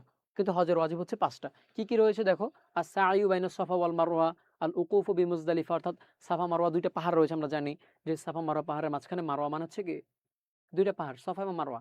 সাই মানে হচ্ছে দৌড়ানো, হাঁটা না কিন্তু, এটা মনে রাখবা। সাফা মারওয়া পাহাড় কিন্তু তারা কি করবে, দৌড়াবে, অর্থাৎ যে বৃদ্ধ সে কি করবে, সে তার জন্য বিকল্প পদ্ধতি রয়েছে, এখানে এগুলো আলাপ করা এখন বিষয় না। এরপর হচ্ছে আল উকুফু বিল মুজদালিফা, অর্থাৎ আল উকুফু বি মুজদালিফা, অর্থাৎ মুজদালিফা নামক যে স্থান রয়েছে সেখানে সে অবস্থান করবে। আর রমিউল জিমার, অর্থাৎ কঙ্কর নিক্ষেপ, জিমার মানে হচ্ছে কি আহ, রমিউল জিমার মানে হচ্ছে পাথর, কঙ্কর শব্দটা অনেক জন্য কঠিন হয়ে যাচ্ছে, যে সে পাথর নিক্ষেপ করবে। কোথায় নিক্ষেপ করবে, নির্দিষ্ট একটা জায়গা আছে, সেই জায়গাটা গিয়ে একটা দেওয়াল বা পাথর আছে, সেই জায়গাটা গিয়ে তারা কিন্তু পাথর মারে, অনেকে তোমরা ভিডিওগুলো দেখেছো, এবং আমাদের মধ্যে হয়তো অনেকেরই সুযোগ হয়েছে হজ করার। তো আশা রাখবো তোমরা বিষয়গুলো জানো। পরবর্তী দেখো, আল হালকু আউল কসরু, অর্থাৎ মাথাকে মুন্ডন করে ফেলবে, এবং তওয়াফুস সদর, এবং হজের সকল কাজ সমাপন্তে মিকাতের বাইরে বিদেশি হাজিগণদের জন্য 12 জিলহজ যে কোনো সময় তাওয়াফ করা, তাওয়াফে সদর ওয়াজিব, এবং মক্কাবাসীর জন্য ও হায়েজ নেফাজের মহিলাদের জন্য এটা ওয়াজিব নয়। আচ্ছা, মক্কাবাসী এবং হায়েজ নেফাজদারি যেসব আমাদের মায়েরা থাকবে, মা বোনেরা, তাদের জন্য এটা কিন্তু ওয়াজিব নয়। এই হচ্ছে সংক্ষিপ্ত কথা, তোমরা তোমাদের মতো সুন্দর করে গুছাই লিখবা। আচ্ছা, আমরা একটা টপিক শেষ করে ফেলেছি, আমি একটু তোমাদেরকে একদম শুরুতে নিয়ে যাই। এখানে আমরা যে প্রশ্নটা পড়েছি সেই প্রশ্নটা আসলে কি হতে পারে কালকে পরীক্ষায়। এখানে আমি তোমাদেরকে একটু বারবার বলি, এখানে যে প্রত্যেকটা প্রশ্ন সাজানো হয়েছে, হয়তো তোমার কাছে কিছু টপিক হয়তো দেখবা যে অ্যাড করা, মূল বিষয় হচ্ছে হজের উপর যেখান থেকেই প্রশ্ন আসুক, আশা রাখবো এই টপিকের বাইরে ইনশাল্লাহ যাবে না। বুঝতে পেরেছো? হজ সংক্রান্ত যদি কোনো কোশ্চেন হয়, সেখানে আর রিফিল হজ লোগাতানা সারান থাকবে, অর্থাৎ হজের আবিধানিক এবং পারিভাষিক সংজ্ঞাটা থাকবে। ওমাল মুরাদু বি হাজ্জিল আকবার, অর্থাৎ হজ যে সবচেয়ে বড় হজ বলতে কোনটাকে বোঝানো হয়েছে সেটা, এটার পক্ষে তুমি আমাদের ইমামদের মতামতগুলো উল্লেখ করার চেষ্টা করবা।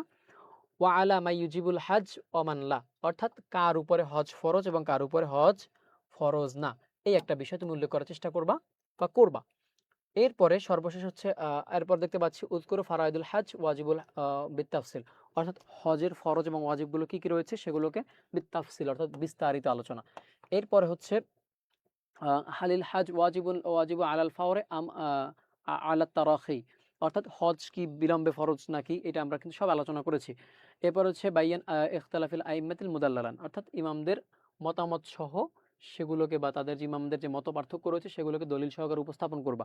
এখন খুবই সহজ ব্যাপারটা দেখো, তোমার কাছে মনে হতে পারে যে এতগুলো টপিক তো আমাদের একটা প্রশ্ন থাকে না। আসলে এতগুলো টপিক অনেক অনেক প্রশ্ন থাকে না, বাট আমি এমনভাবে সাজানোর চেষ্টা করেছি যাতে করে হজ থেকে যে প্রশ্ন আসুক সেটা তুমি পারবা। অর্থাৎ দেখবা হয়তো কোনো জায়গায় এইটুকু নাই, সরি, হয়তো দেখবে এই তারাখি, এই যে বিলম্বে ফরজ, এটা অনেক জায়গায় নাই, অথবা এখানে হজের ফরজ ওয়াজিবের কথা অনেক জায়গায় নাই, থাকতে পারে নাও থাকতে পারে। কিন্তু এইগুলো পড়ে গেলে দেখা যাবে অন্তত প্রশ্নের যদি একদম আনকমন হয় সেক্ষেত্রে তোমার জন্য অন্তত 80% কমন এসে যাবে ইনশাল্লাহ। মানে 80% বলতে এই প্রশ্নটার হয়তো কিছু অংশ তোমার জন্য সমস্যা হতে পারে, কারণ তুমি যে 100% পারবে এটার তো নিশ্চয়তা নেই।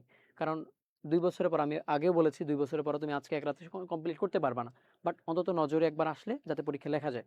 আচ্ছা, এটা আমরা শেষ করলাম হজ সংক্রান্ত যে প্রশ্নগুলো বা যে প্রশ্ন হতে পারে সেটা।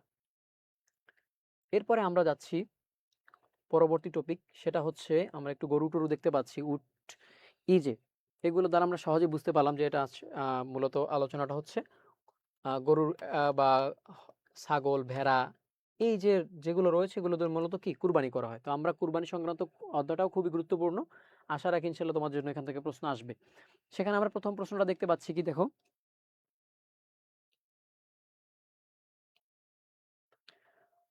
প্রশ্ন তোমাদের এই যে রাব্বি আহমেদ, আমি তো অনেকবার বললাম ভাইয়া যে আসলে বাস্তবতা হচ্ছে আরবিতে লিখতে পারলে তো সোনা সোহাগা, এটা তো 16 কলাপূর্ণ হয়ে যায় ভাইয়া, এখানে তো কোনো চিন্তার কিছু নেই। কারণ তোমাদের আরবিতে লিখতে পারলে তো সবই ভালো, কারণ আরবিতে মাদ্রাসার স্টুডেন্ট, সেখানে টিচারদের এক্সপেকটেশনই থাকে যে আমার স্টুডেন্ট আরবিতে লিখবে। তুমি যদি আরবিতে লিখতে পারো তোমার জন্য ভালো, না অবশ্যই ভালো, নাম্বারও ভালো পাবে ইনশাল্লাহ তোমাদের জন্য। চাইবো যারা আরবিতে লিখতে পারো চেষ্টা করবো আরবিতে লেখার জন্য, ঠিক আছে। এরপরে হচ্ছে ইয়ামিন লিখেছে আরবি দিতে হবে, দিলে হবে নাকি মুসলিম উল্লেখ করলে হবে।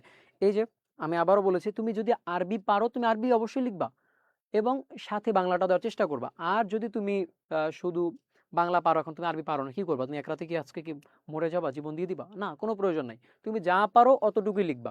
আমি বারবার কিন্তু বলছি ভাই বিশ্বাস করো, আজকে এই ক্লাসগুলো আমাদের আসলে এভাবে নিতে গেলে তোমাদের জন্য অনেকটা চাপ পড়ে যায়, কিন্তু কিছু করার নাই। আমাদের টেন্ডেন্সিটা হচ্ছে আমাদের স্টুডেন্টদের, ইভেন আমরা নিজেরাও, আমরাও তো এখনো শিক্ষার্থী লেভেলে আছি। তো আমরাও ওই এক্সামের 2-1 দিন আগে ছাড়া আসলে ঠিকঠাক পড়াশোনা শুরু করি না। এজন্য আমরা কিন্তু এই আজকে রাতে ক্লাসটা দিতে বাধ্য হয়েছি। অন্তত যারা আমার মতো ফাঁকিবাজ স্টুডেন্ট আছে তারা অন্তত যাতে কিছু একটা করতে পারে পরীক্ষার হলে গিয়ে। আচ্ছা। আচ্ছা, আমরা প্রশ্নটা দেখি একটু। মা মা'নাল উদহিয়া, আমরা অলরেডি ক্লাস আমাদের ৯টা ৫৮ বাজে, আমরা বেশিক্ষণ নিব না কারণ ঘুমাতে হবে তোমাদের। মা মা'নাল উদহিয়া লুগাতান ওয়া শারআন। এরপর হচ্ছে হাল তাসিহুল উদহিয়া বিল আমিয়ায়ে ওয়াল আরজায়ে ওয়াল আজফাই ওয়া মা যাহাবা আকসারু উযনিহা বায়ান মুফাসসালান। অর্থাৎ দেখো প্রশ্নটা কি বোঝাচ্ছে। অর্থাৎ আমরা কিন্তু শুরুতেই বলছিলাম যে একটা টপিক সম্পর্কে আমাকে এই ধরনের প্রশ্নগুলো কিন্তু সবসময় হতেই পারে বা হয়। সেটা হচ্ছে যে এই টপিক বা এই যে বিষয়টা আসছে সেটা আবিধানিক এবং পারিভাষিক অর্থটা কি। এই যে মা মানাল উদহিয়া লুগাতান ওয়া শারআন, এখন একটা প্রশ্ন তোমাদের জমতে পারে এখানে মনে। সেটা হচ্ছে যে এতক্ষণ আগেটা দেখলাম ইস্তেলাহান, এখানে কেন শারআন আসছে? এই যে সারান, আমরা তো অনেকেই প্রশ্ন দেখবা বইয়ের মধ্যে অনেক জায়গায় সারান এবং ইস্তেলাহান দেখা যায়। এটা নিয়ে ঘাবড়ানোর কিছু নাই। সারান ইস্তেলাহান বিষয়টা মোটামুটি সেম, জাস্ট পার্থক্যটা হচ্ছে এখানে যে সারান মানে হচ্ছে যেটা শরীয়ত সম্পর্কিত। উদহিয়া মানে কুরবানি, এটা আমাদের ইসলামী শরীয়তের একটা অংশ না? এটা তো স্বাভাবিকভাবে অন্য কোনো বিষয় না, যে যেখানকার শুধু কোনো কিছুর পরিভাষা বুঝাবে সেটা তো না, বরং এটা শরীয়তি পরিভাষা, একটা ইসলামী শরীয়তের একটা অংশ। নামাজ সংক্রান্ত কোনো কোশ্চেন হলে সেটা একটা শরীয়তি অংশ। এই ধরনের যে প্রশ্নগুলো সেক্ষেত্রে আমরা এটাকে সারান বলি, অর্থাৎ লোকাতানা সারান। সারান মানে হচ্ছে শরিয়াতি পরিভাষা। আর লোকাত তো মানে তোমরা অবশ্যই জানো, লোকাত মানে হচ্ছে অভিধান বা আবিধানিক যে অর্থগুলো রয়েছে সেটা। আচ্ছা, এরপর দেখো হাল তাসিহুল উদহিয়া বিল আমিয়ায়ে, এই প্রত্যেকটা শব্দ আমি এখানে একটার বাংলা বলছি না। বিল আমিয়ায়ে ওয়াল আরজাই ওয়াল আজফাই, এই যে তিনটা বিষয় বলা হয়েছে, এই তিন ধরনের পশু দিয়ে কুরবানি করা বৈধ কিনা। এই যে তাসিহ মানে কি? তাসিহ মানে কি? শুদ্ধকরণ বা শুদ্ধ হওয়া, অর্থাৎ কোনো কিছু বিশুদ্ধ হওয়া। আমি একটা জিনিস করলাম কাজটা, সে কাজটা সঠিক হয়েছে না ভুল হয়েছে, সেক্ষেত্রে যে এই ধরনের পশু দিয়ে, এই যে ৩ ধরনের পশুর কথা বলা হয়েছে, এই ৩ ধরনের পশু দিয়ে কুরবানি করলে কুরবানি সেটা বৈধ হবে কিনা। ওয়ামা যাহাবা আকসারু উজনিহি, অর্থাৎ এমন কোনো পশু যে পশুর এখানে একটা অর্থ বলতে চাচ্ছি না, তারপর বলে দিই যে পশুর উজনুন মানে হচ্ছে কান, যে অধিক মানে তার কানের মানে সর্বোচ্চ অংশটা বা অধিকাংশ অংশটুকুই যার কেটে গিয়েছে, তাই এমন পশু দ্বারা কুরবানি হবে কিনা। তো এই যে একটা প্রশ্ন, এটা কোরবানির ক্ষেত্রে আসতে পারে, কোরবানির অধ্যায় থেকে খুবই গুরুত্বপূর্ণ, আশা রাখি ইনশাআল্লাহ আসবেও। তো আমরা এটা নিয়ে একটু অল্প একটু জানার চেষ্টা করি, বা আমরা জানি যেটা সেটাকে একটু আমরা একটু আবার মনে করা, রিকল করার চেষ্টা করি। প্রথমে দেখো, মা ইয়াদ মা ইয়াযবাহু আইয়ামা ঈদুল আযহা, অর্থাৎ ঈদুল আজহা যেটাকে জবাই করা, এটাকে মূলত আমরা কি বলি? কুরবানির পশু বলি। কুরবানির পশু কবে? আমরা আজকে তো আমাদের গ্রামে মনে করো আজকে একটা পশু জবাই দেওয়া হলো, তোমার এলাকায় একটা পশু জবাই দেওয়া হলো, এটা কি তোমরা কি কুরবানি কেউ বলো? বলো না তো। কখন বলি আমরা? আমরা কুরবানি বলি যখন কুরবানির নির্দিষ্ট একটা সিজন আসে, সেই সময় যখন ওই দিনগুলোতে জবাই করে তখন আমরা কিন্তু এটাকে কুরবানি বলি, ঠিক না? তাহলে এই একটা গেল। এরপর হচ্ছে উদহিয়া। উদহিয়া অর্থ হচ্ছে কুরবানি, ঈদুল আজহা উপলক্ষে আল্লাহ সন্তুষ্টির জন্য পশু জবাইকৃত পশু। এবার হচ্ছে আল ফিদাউ, ফিদা মানে হচ্ছে কি মুক্তি বা ফিদিয়া, এটাও বলা যায়। আমরা অনেক সময় বলি না যে আমি যেমন আমার ফিদাকা আবি ওয়া উম্মি ইয়া রাসূলুল্লাহ, অর্থাৎ আমার জীবন আমার সবকিছু উৎসর্গিত। তাহলে ফিদা শব্দের অর্থ আমরা কি জানি? ফিদা। অনেক সময় নেগেটিভলি নিও না। আজকাল যেহেতু আমাদের সমাজে খুব বেশি প্রেম প্রীতি বেড়ে গেছে, তো সেক্ষেত্রে দেখা যায় বা বিভিন্ন তোমরা উপন্যাস পড়লে সেখানে দেখবা যে অনেক সময় এই ফিদা শব্দটাকে ব্যবহার করে, যে আমার জীবন তোমার জন্য ফিদা করে দিয়েছি। এই যে বিষয়গুলো, সেই ফিদা শব্দটার অর্থই কিন্তু এখানে এসেছে, যে ফিদা মানে হচ্ছে কিন্তু এখানে ফিদিয়া মানে মুক্তিপণ বা বিনিময়, এইটা বলা হয়। অনেক ক্ষেত্রে এটা উৎসর্গও বলা যায়, ঠিক আছে? তো কুরবানির অর্থ তোমরা এটাও লিখতে পারো। আচ্ছা, এবার হচ্ছে যাবহু হায়ওয়ান। যাবহু হায়ওয়ান, এটা মনে রাখা কঠিন নাকি? জবাই করা, হায়ওয়ান মানে হচ্ছে পশু। তাহলে আমরা কুরবানির দিনে পশু জবাই করি না? এই শব্দগুলো মনে রাখা কিচ্ছু না, একদম খুবই ইজি। আশা করি তোমরা সবাই পারো। আর না পারলেও পিডিএফটা আবার দিয়ে দিবে, একটু চোখ বুলায় যাবা, আশা করবো ইনশাআল্লাহ তোমরা পারবা। এখানেও কিন্তু সেম যে বিষয়টা আমরা আগে বলেছিলাম, এখানে এই ধরনের এই শব্দগুলো এখানে সামনে এনেছি। এগুলো এর মানে এই না যে তোমরা পরীক্ষার সামনে আনবা। তোমরা যা লিখবা সবগুলোকে, আমি আবারও বলছি, আবিধানিক অর্থ তোমরা সব এরকম বরাবর নিচে লিখবা। কোনো এক্সামিনার এ নিয়ে তোমাদেরকে মারবে না, বকবে না, কিচ্ছু করবে না, বরং তারা খুশি হবে। কারণ আমরা এই পরীক্ষাগুলো দিয়ে আসছি, আমরা সেই অভিজ্ঞতার আলোকেই বলছি, ঠিক আছে? তোমরা এইভাবে লিখবা, চেষ্টা করবা এভাবেই। অন্তত যদি শুধু বাংলা পারো, বাংলা অন্তত লিখবাই। আর ইংলিশ আরবি যদি মানে দুটো মিক্স করে লিখতে পারলে সবচেয়ে ভালো। আরবি বাংলা দুটো লিখে দাও, যেভাবে তোমাদের সুবিধা হয়। অন্তত আমার অনুরোধ থাকবে, কেউ না পারি এটা যেন না হয়, অন্তত যা পারি ততটুকু যেন পরীক্ষা একদম সর্বোচ্চটা দিয়ে লিখে আসতে পারি, ঠিক আছে? আচ্ছা, এরপর দেখা যাক। পরে হচ্ছে হুয়া যাবহু হাইওয়ানিন মাখসুসিন, এটা হচ্ছে সংজ্ঞা। অর্থাৎ আমরা যে শারঈ সংজ্ঞাটা পড়েছিলাম এখানে লোগালান হয়ে গিয়েছে। যাই হোক, এটা আশা করি তোমরা বুঝতে পারছো, এটা হচ্ছে শারআন হবে। আচ্ছা, অর্থাৎ আহ, আমরা যে এখানে যে কোরবানির বিষয়টা পড়ছি সেখানকার এটা হচ্ছে শারঈ সংজ্ঞা কি বা শরীয়ী পরিভাষাটা কি আসলে। হুয়া যাবহু হাইওয়ানিন মাখসুসিন ফি ইয়াউমি মিন আইয়ামিল উদহিয়াতি লিতাকাররুবি ইলাল্লাহি তাআলা। খুবই একদম ইজি একটা সংজ্ঞা আমি এখানে আনার চেষ্টা করেছি।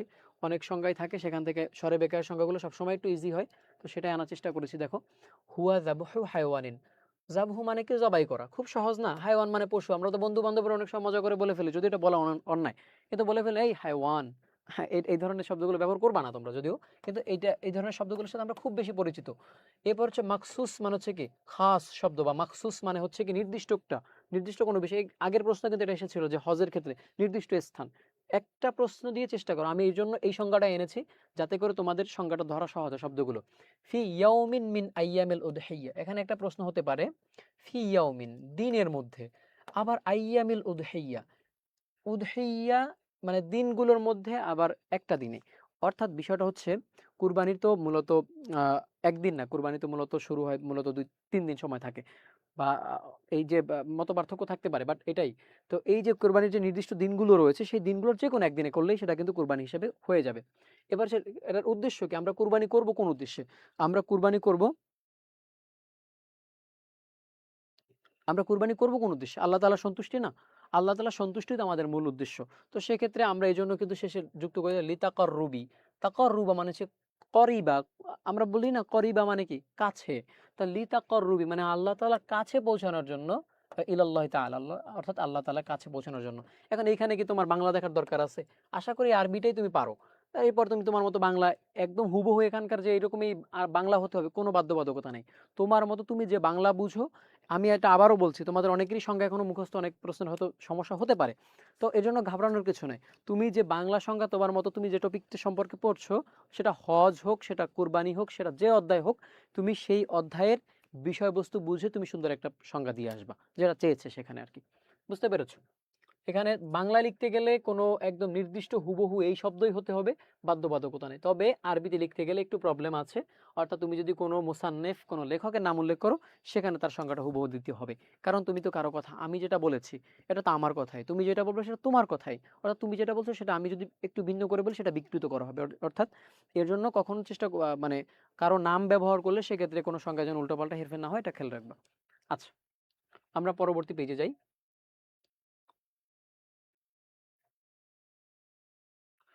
আচ্ছা দেখো, হুকমুল উদহিয়াতি বিল আরজাই, আমরা এই যে একটু আগে 3টে শব্দ পড়েছিলাম, আমরা 3টে শব্দ পেয়েছিলাম যে আরজা, এরপর আরো বাকি যেগুলো সামনে আসবে।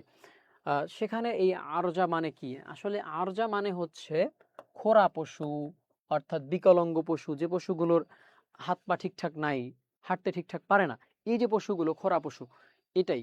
এখন এই আমাদের আমি একটু আবার ক্লিয়ার করি, আমাদের পরীক্ষা গেলে আমাদের অনেক স্টুডেন্টের প্রবলেম হয়, আমরা কোশ্চেনটার অর্থটাই বুঝি না, যেখানে আসলে কি বলেছে। আমাদের অনেকেই হয়তো এখানকার এখন অনেক স্টুডেন্ট আছে যারা এই যে আরজা শব্দটা পারবে না। আমি বিশ্বাস রাখি তোমরা এডুকেটিভের অন্তত যারা আছে তোমরা সবাই পারো।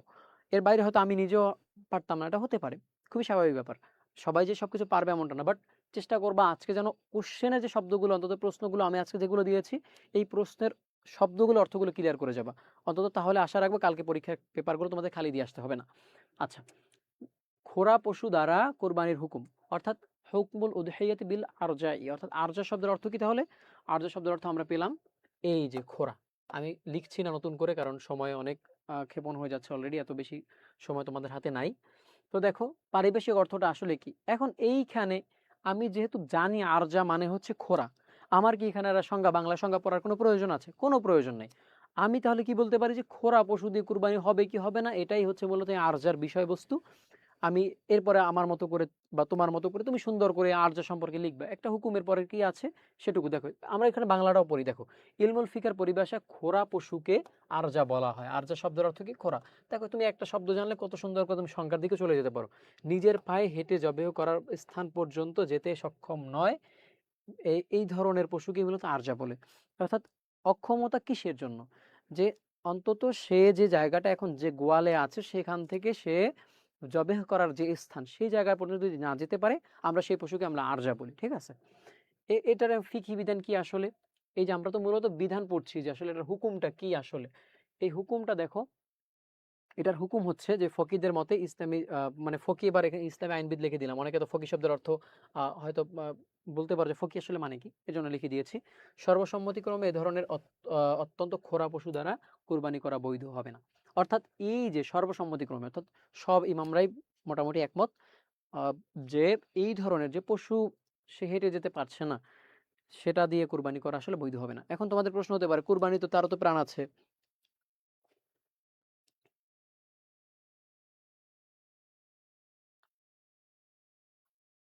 আচ্ছা, আহ, এই যে আমার মানে প্রশ্নটা হতে পারে যে একটা পশু সে তো আসলেই মানে তার তো প্রাণ আছে, তাহলে তাকে কুরবানি করলে কেন সেই কুরবানিটা কবুল হচ্ছে না? প্রথম কথা মনে রাখবা, কুরবানি হচ্ছে আসলে উৎসর্গ করা। কি উৎসর্গ করা? দেখো, কুরবানির ইতিহাসটা তোমরা যদি একটু দেখো, সেখানে ছিল কি, হজরত ইব্রাহিম আলাইহিস সালাম কর্তৃক তার নিজের ছেলে, এবং সে কোনো যেন তেন ছেলে না, তোমার আমার মতো অন্তত সাধারণ মানুষ না, সে হচ্ছে একজন আম্বিয়া, একজন নবী। অর্থাৎ সে যত আম্বিয়া রয়েছে সেখানকার উসুলুল মানে আমরা যাদেরকে বলি, আমরা কঠিন শব্দগুলো ইউজ করছি না, সেখানকার উলুল আজম বা এই ধরনের যে পয়গম্বর যারা রয়েছেন, অর্থাৎ যারা একদম সর্বশ্রেষ্ঠ কাতারের নবীদের মধ্যে তো স্তর রয়েছে, যেটা আল্লাহ কুরআনুল কারীমের মধ্যেই বলেছেন। তো এই যে স্তর বিশিষ্ট যেসব নবীরা, তাদের মধ্যে একদম প্রথম দিকের যে জন নবী, তাদের ভিতরে কিন্তু একজন হচ্ছে ইসমাইল আলাইহিস সালাম। তো এই যে ইসমাইল আলাইহিস সালাম যে একজন, যিনি এত বড় একজন আল্লাহ তাআলা প্রেরিত একজন নবী, তাকে কিন্তু জবাই দেওয়া হয়েছে। তার মানে কি, সর্বোচ্চ স্যাক্রিফাইসটা করা হচ্ছে নিজের সন্তান, আবার কোনো সাধারণ সন্তান না, সে হচ্ছে একজন নবী। তাহলে এই যে ব্যাপারগুলো, এখানে একটা সুন্দর একটা বিষয় বোঝা যায় যে কুরবানি করতে হবে সবসময় সর্বোৎকৃষ্ট বস্তু দ্বারা, যার ভিতরে কোনো খুঁত থাকবে না, যার ভিতরে অন্তত দোষ, স্বাভাবিকভাবে যে দোষগুলো আমাদের চোখে আসে সেই দোষগুলো থাকতে পারবেন। আর এটাই হচ্ছে সর্বোচ্চ স্যাক্রিফাইস। কারণ আমি যদি একটা ল্যাঙ্গা, একটা লুলা একটা প্রাণী আমি নিয়ে আসি, অনেকের কাছে শব্দটা মানে একটু কেমন যেন লাগতে পারে, বাট বাস্তবতা হচ্ছে এমনটাই। আমরা গ্রামে অনেক সময় অনেকের কাছে বা এরকম মেন্টালিটি থাকে, যদিও আমাদের মধ্যে এখন এটা অনেকটা দূরে সরে গিয়েছে, যে কুরবানি তো করার কাজ, করতে পারলে হয়েছে, এই ধরনের আসলে না। আল্লাহ চায় আমার অন্তর দেখতে, আমার অন্তরের মধ্যে কি রয়েছে এটা আল্লাহ জাজ করবেন। সেক্ষেত্রে আমি যদি একটা খোরা একটা প্রাণী নিয়ে কোরবানি করি, সেক্ষেত্রে হবে কি? হবে না। তো এক্ষেত্রে ইমামদেরও মতামত হচ্ছে এই ধরনের পশু দ্বারা হবে না। আবারও বলছি, পিল আরজা, আরজা মানে হচ্ছে কি, খোরা বা এই যে লুলা প্রাণী যেগুলো রয়েছে। আচ্ছা, এরপরে দেখো আমরা পরের পৃষ্ঠায় দেখতে পাচ্ছি যে হুকমুল উদহিয়াতি বিদ সাউলায়ে, এখানে তা লেখা হয়েছে, এখানে সা হবে। আচ্ছা, এমন পাগল প্রাণী কে বোঝায় যা স্বাভাবিক আচরণ করে। অর্থাৎ আমি বলি, এই সাওলা মানে কি? সাওলা মানে হচ্ছে একটা প্রাণী যে হচ্ছে পাগল। অর্থাৎ পশুদের মধ্যে দেখবা খুব অস্বাভাবিক প্রাণী রয়েছে। যেমন কয়েকদিন আগে ফেসবুকে একটা খুব ভিডিও একটা ভাইরাল হয়েছিল যে একটা ছাগল, সে মদ খাচ্ছে, সে মদ ছাড়া কিছু বুঝতেছে না। অর্থাৎ তাকে এই ধরনের না দেওয়া পর্যন্ত সে থামছে না, সে পাগল হয়ে অন্যকে সে শিং দ্বারা গুতাচ্ছে। এই যে একটা ব্যাপার, এই যে এই ধরনের পশুগুলোকে অবশ্যই মানে মস্তিষ্ক বিকৃত হয়ে গিয়েছে। কারণ ছাগলের কাজ হচ্ছে স্বাভাবিকভাবে সে ঘাস খাবে, লতা পাতা খাবে, সে খড়কুটো খাবে। কিন্তু সে যদি এরকম উদ্ভট আচরণ করে, অবশ্যই সে মস্তিষ্ক বিকৃত। এই ধরনের পশু দ্বারা কুরবানি করা যাবে কিনা? আর এই ধরনের পশুকে মূলত সাওলা বলা হয়। আচ্ছা, এই যে পাগল প্রাণীকে বোঝায় যা অস্বাভাবিক আচরণ করে। এমন পশু যদি ঘাস পানি খাওয়া ছেড়ে দেয় তাহলে তার দ্বারা কুরবানি জায়েজ হবে না। তবে যদি ঘাস পানি খায় তাহলে তা কুরবানির উপযুক্ত বিবেচিত হবে। অর্থাৎ আবার অনেক পশু থাকতে পারে যে কিছুদিন সমস্যা ছিল, ডক্টর দেখানোর পরে এখন মোটামুটি ঠিক হয়ে গেছে, এ ধরনের পশু দ্বারা আবার কিন্তু দেওয়া যাবে। আচ্ছা, আমি খুব সংক্ষেপ করার চেষ্টা করছি ভাই, তোমরা কিছু মনে নিও না। কারণ তোমাদের আজকে বেশিক্ষণ আটকায় রাখলে তোমাদের জন্য সমস্যা। আমরা চেষ্টা করবো অল্প সময়ের মধ্যে শেষ করতে। আচ্ছা, এরপর হচ্ছে আজফা। এই আজফা শব্দের অর্থ কি দেখো, অত্যাধিক দুর্বল। অর্থাৎ আরবি শব্দ আজাফু। এই আমি এত শব্দ বিস্তারিত সব এখানে এনে দিয়েছি, যাদের প্রয়োজন হবে, যারা একটু এক্সপার্ট লেভেলে বা একটু অ্যাডভান্স লেভেলে, তারা এটা পড়ে নিবা। এত বেশি আমি দিব না, আমি জাস্ট বেসিক আলোচনাটা দিয়ে যাচ্ছি যে এরা দ্বারা মূলত দুর্বল প্রাণী। আজফা মানে হচ্ছে কি, দুর্বল। আমরা কিন্তু তিনটা পশুর কথা বলেছি, আমরা সেই তিনটা পশুর অন্তত শব্দগুলো যে কি, এই অর্থগুলো মনে রাখার চেষ্টা করতে হবে ভাইয়া। নয়তো তোমরা বা যারা আমাদের আপুরা যুক্ত রয়েছে, তোমরা কিন্তু আসলে পারবা না, ঠিক আছে? কারণ শব্দের অর্থ না জানা থাকলে তুমি পরীক্ষায় কি লিখবা? আমি আবারও বলছি, এই প্রশ্ন ক্লাসটা শেষ হওয়ার পরে এখন হয়তো তাড়াতাড়ি ঘুমায় যাবে ইনশাল্লাহ, কিন্তু তারপরে সকালে উঠে জাস্ট স্লাইডের যে প্রশ্নগুলো দেওয়া হয়েছে শব্দগুলোর অর্থগুলো দেখে ক্লিয়ার হয়ে যাবা এবং তোমাদের সাধ্যানুযায়ী সেটুকু তোমরা আবার একটু দেখার চেষ্টা করবা। অর্থাৎ আজফা মানে হচ্ছে যে অতিশয় দুর্বল প্রাণ, যে প্রাণী কুরবানির স্থান পর্যন্ত হেঁটে যেতে পারে না, যার অস্থির রস শুকিয়ে গিয়েছে। অর্থাৎ এই যে বিভিন্ন আমাদের তো অনেক রকমের পশু দেখা যায়, কিছু পশু হাল চাষ করতে করতে যুগের পর যুগ বলা চলে, এক একটা প্রাণী 10-20 বছর ধরে মালিকের খেদমত করছে।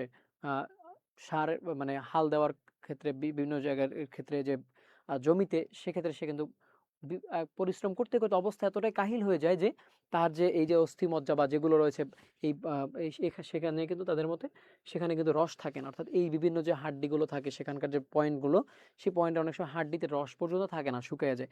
এই ধরনের পশু দিয়ে কোরবানি হবে কিনা? হবে না। কেন হবে না? ওই যে আমরা আগেই বলেছি যে মূলত আমাদের স্যাক্রিফাইস, কুরবানি হচ্ছে স্যাক্রিফাইস। সেক্ষেত্রে সর্বোত্তম যে প্রাণী সেটা দ্বারা কোরবানি করতে হবে। এখন আমি যে পশুগুলো এখানে ৩ টা যে পশুর বৈশিষ্ট্য বলা হয়েছে, দেখো প্রত্যেকটা পশুরই কিন্তু প্রবলেম, ত্রুটি আছে। এর জন্যই কিন্তু এর দ্বারা কোরবানি কিন্তু বৈধ হচ্ছে না। আমি আবার উত্তরটা বলে দিলাম। আচ্ছা, আবু রায়হান নতুন যুক্ত হলাম। স্বাগতম তোমাকে। এরপর হচ্ছে ইমাম হায়াত মাটি, মারাত্মক কমেন্ট করছো। যাক, এত রাগ এখানে দেখায় লাভ নাই। এই রাগটা পরীক্ষার খাতায় দিয়ে আসবা, যা আসে বিসমিল্লাহ বলে শুরু করবা, এরপরে হচ্ছে আমিন বলে শেষ করবা। তোমাদের পরীক্ষা আমি বিশ্বাস করি যে এবার যে কোশ্চেন হবে ইনশাআল্লাহ সাজেশন থেকে সর্বোচ্চ কমন আসবে, এ নিয়ে ভাবার প্রয়োজন ইনশাআল্লাহ হবে না। আর তোমাদের এডুকেটমি টিচারও তোমাদেরকে দীর্ঘ সময় ধরে পড়িয়েছেন, আশা করব। এবং তোমাদের নিজস্ব চেষ্টা তো অবশ্যই আছে, কারণ আমরা বিশ্বাস করি এডুকেটমি যারা যুক্ত হয়েছে তোমরা প্রত্যেকেই মেধাবী, প্রত্যেকে প্রতিভাবান, তোমাদের বেশি সময় আশা করি লাগার কথা না, তোমরা প্রত্যেকে ভালো করবা, বুঝতেও সমস্যা হওয়ার কথা না। আচ্ছা, আমরা আরেকটু সামনে যাই। হুকমুল উদহিয়াতি বিমা যাহাবা আকসারু উজনিহা, অর্থাৎ এইখানে দেখো শব্দগুলো একটু খেয়াল করো। হুকমুল উদহিয়া তো আমরা অর্থ জানি, উদহিয়া মানে হচ্ছে কুরবানি, হুকুম মানে বিধান, বিমা যা, জাহাবা মানে চলে যাওয়া কোনো কিছু, জাহাবা মানে কি, জাহাবা মানে হচ্ছে চলে যাওয়া, অর্থাৎ চলে যাওয়া মানে কোনো কিছুকে কোনো জায়গায় যেখানে ছিল সেখানে না থাকা। আকসারু উজনিহা, আকসার মানে হচ্ছে কি, কাসির মানে কি, আমরা জানি কাসির মানে হচ্ছে বেশি সংখ্যাটা বোঝায়, তাই না? কলিলের বিপরীত। তাহলে আকসার মানে হচ্ছে সর্বাধিক, অর্থাৎ মানে এমন একটা এবং উজনুন মানে হচ্ছে কি কান। উজনিহা মানে হচ্ছে যে পশুটা কুরবানির জন্য নেওয়া হয়েছে, সেই পশুর যে কান থাকে, সেই কানের অধিকাংশটুকু যদি কেটে যায়, সেই পশুদের কোরবানি হবে কি হবে না, এটা নিয়ে আমাদেরকে প্রশ্ন করা হয়েছে। তো আমরা দেখি এখানে বাংলা, আমি কোনো বেশি কঠিন কিছু যাব না। দেখো, জমহুর ফোকাহার মতে যে পশু কানের 1/3 বা তার বেশি আহ কেটে গেছে এমন পশু তার কোরবানি বৈধ নয়, এবং সাহেবানের মতে অর্ধাংশের বেশি অবশিষ্ট থাকলে কোরবানি বৈধ হবে। কতিপয় ফিকাবিদদের মতে তৃতীয়াংশ ঠিক থাকলেই কোরবানি বৈধ হবে, 1/3। মূল সামারাইজ এখানে আমি টানে দিই, এখানে এত বেশি তোমার পড়ার কোনো প্রয়োজন নেই। মূল কথা হচ্ছে যে কুরবানি করবো যে পশুটা, সে পশুটার যদি কানের 1/3, তুমি এই মতটাই লিখবে, এর বাইরে তোমার যাওয়ার কোনো প্রয়োজন নাই। 1/3 অন্তত যদি অবশিষ্ট থাকে তাহলে তার দ্বারা বৈধ। কিন্তু যদি অর্থাৎ আমরা 1/3 তো বুঝি আশা করি, মানে 3 ভাগ করব, তার অন্তত 1 ভাগ, তার 1 ভাগ অন্তত যদি অবশিষ্ট থাকে তাহলে তার দ্বারা কোরবানি বৈধ, নয়তো বৈধ হবে না। আচ্ছা, আমরা আরো সামনে যাচ্ছি। এইটা হচ্ছে একটা কোশ্চেন আমি রেখেছি, দেখো এটা হচ্ছে, দেখতেই পাচ্ছ যেখানে শিকারের একটা প্রসেস চলছে। সৈদ, আমি এই প্রশ্নটা আপাতত স্কিপ করব। এটা আমি প্রশ্ন একদম শেষের দিকে আমি এটা নিয়ে একটু কথা বলবো তোমাদের সাথে, বাট এটা আপাতত স্কিপ করছি। এখানে দেখো, আররিফিল জিহাদ লুগাতান ওয়া শারআন অমিম্মাই ইয়াকুনু ফারদান আইন। আচ্ছা, অমিম্মাই ইয়াকুনু ফারদাল কিফায়া সুম্মা শরা'a বা সুম্মা শরাহ কওলি কওলুহু আলাইহিস সালাম আল জিহাদু মাউদিন ইলা ইয়াউমিল কিয়ামা। একদম সহজ একটা প্রশ্ন, এই প্রশ্নটা বহুবার আসছে, আমি আবারও বলছি, এটা 3 স্টার দিয়ে না, এই প্রশ্নটা খুবই গুরুত্বপূর্ণ, আসবে ইনশাআল্লাহ। দেখো, বিষয়টা হচ্ছে কি খুবই সহজ, যে আরিফিল জিহাদ লোগাতান শারান। আমরা কিন্তু প্রত্যেকটা প্রশ্নে কিন্তু আমি শুরুতে একটা আলাপ করেছিলাম যে আমরা লোগাতান এবং ইস্তেলাহান, আমরা কিন্তু সেটাকে লোগাতগুলোকে অন্তত একটা পৃষ্ঠা লেখার চেষ্টা করবো এবং ইস্তেলাহকে অন্তত মোটামুটি 1 পৃষ্ঠা লেখার চেষ্টা করবো। এই দুটো দিয়ে যদি আমি মোটামুটি 2 পৃষ্ঠা লিখে ফেলতে পারি, তাহলে কিন্তু আমার জন্য লেখাটা মানে অন্তত 8-10 পৃষ্ঠা লেখা খুবই ইজি, কঠিন হবে না, ঠিক না? আচ্ছা, তাহলে দেখো, আরিফিল জিহাদ লোগাতান শারান, অর্থাৎ জিহাদ এর পরিচয় কি আসলে, সেটার আবিধানিক এবং পারিভাষিক যে সংজ্ঞাটা রয়েছে বা শরীয়তি সংজ্ঞা, আমরা সেটা জানার চেষ্টা করবো আজকের এখানে। এরপর হচ্ছে মিম্মা ইয়াকুনু ফারদুল আইন, অর্থাৎ এই যে আমরা জিহাদ জিহাদ সারাক্ষণ শুনি শব্দটা, এই জিহাদ ফরজ কখন এবং কখন ফরজ না, ফরজে কেফায়া কখন, এই যে দুইটা বিষয়।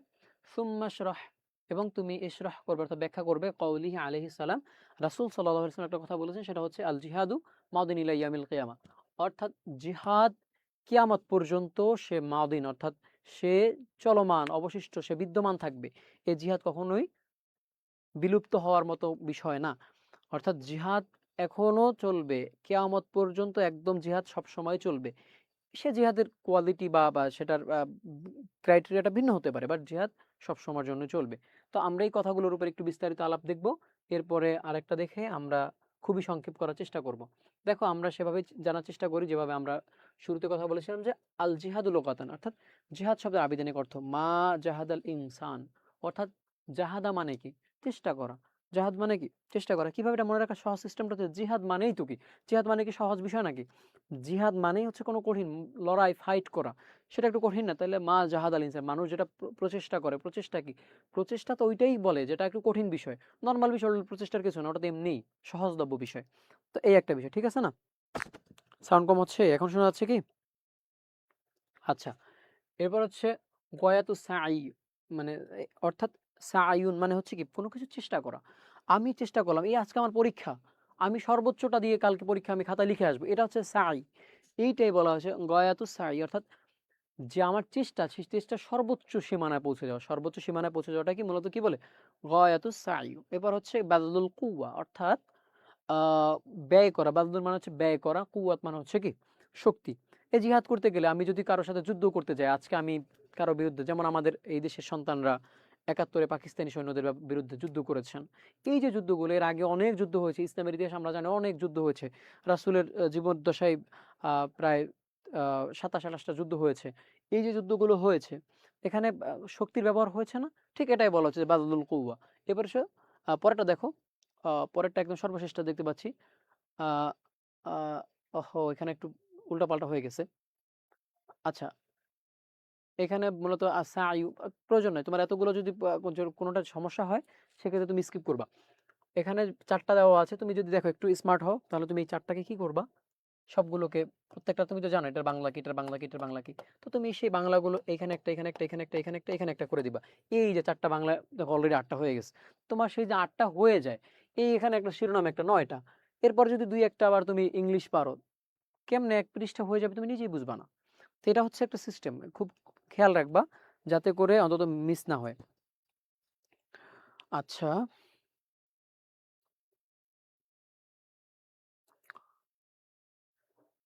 আমি খুব ফাস্ট করার চেষ্টা করছি। আশা রাখি তোমরা বুঝতে পারতেছো। যদি কোনো প্রবলেম হয়, আমি আবারও বলছি ভাই, আ আ আপুরা তোমরা যারা যুক্ত রয়েছো, কারণ আমরা এখানে আজকে ক্লিয়ার করতে আসছি। যদি যেকোনো প্রশ্ন থাকলে অবশ্যই আমাকে জিজ্ঞেস করবা। কারণ আমি এটা নিয়ে তুমি পরে আমাকে জিজ্ঞেস করার সুযোগ পাবা না। কারণ কালকে তোমার পরীক্ষা, তুমি কখন আর জিজ্ঞেস করবা? তো এইজন্য অনুরোধ থাকবে, কোনো জায়গায় কোনো বুঝতে সমস্যা হলে এখানে যারা যুক্ত রয়েছো, অবশ্যই আমাকে সাথে, সাথে জিজ্ঞেস করবা। নয়তো তোমার জন্য লস হয়ে যাবে। তুমি কিন্তু এটা ক্লিয়ার করতে পারবা না। আচ্ছা, আমরা এটুকু শেষ করলাম। পরের পেজে যাই। আ মা'নাল জিহাদ শারআন, অর্থাৎ জিহাদ যে শব্দটা পেয়েছি আমরা, প্রত্যেকটা প্রশ্নকে ৩ টা মানে এই যে এই পর্যন্ত ৩ টা প্রশ্ন আমরা দেখলাম। প্রত্যেকটা প্রশ্নে আমরা কিন্তু চেষ্টা করেছি একই প্যাটার্নটা ফলো করতে। আমরা এই একই প্যাটার্ন ফলো করব এবং এর জন্য আশা রাখবো ইনশাআল্লাহ আমাদের এই প্যাটার্নটা ফলো করলে আমাদের সব প্রশ্নগুলো সুন্দর লেখা সাজানো সম্ভব হবে। আচ্ছা, দেখো, ১ম এই লেখা আছে যে শারঈ সংজ্ঞাকে জিহাদ হলো আল জিহাদু হুয়া দাআওয়াতু ইলা দ্বীনিল হাক্কি ওয়া কিতালু মান লাম ইউকবালুহু। আচ্ছা, প্রত্যেকটা শব্দকে আমরা একটু, একটু দেখার চেষ্টা করি। এগুলো দরকার আছে। কারণ একটা প্রশ্নের বেসিক থাকে ২-৩ টা বিষয়, তার ভিতরে হচ্ছে সংজ্ঞা একটা বিষয়। দেখো, ১ম হচ্ছে আল জিহাদ। জিহাদ হচ্ছে কি?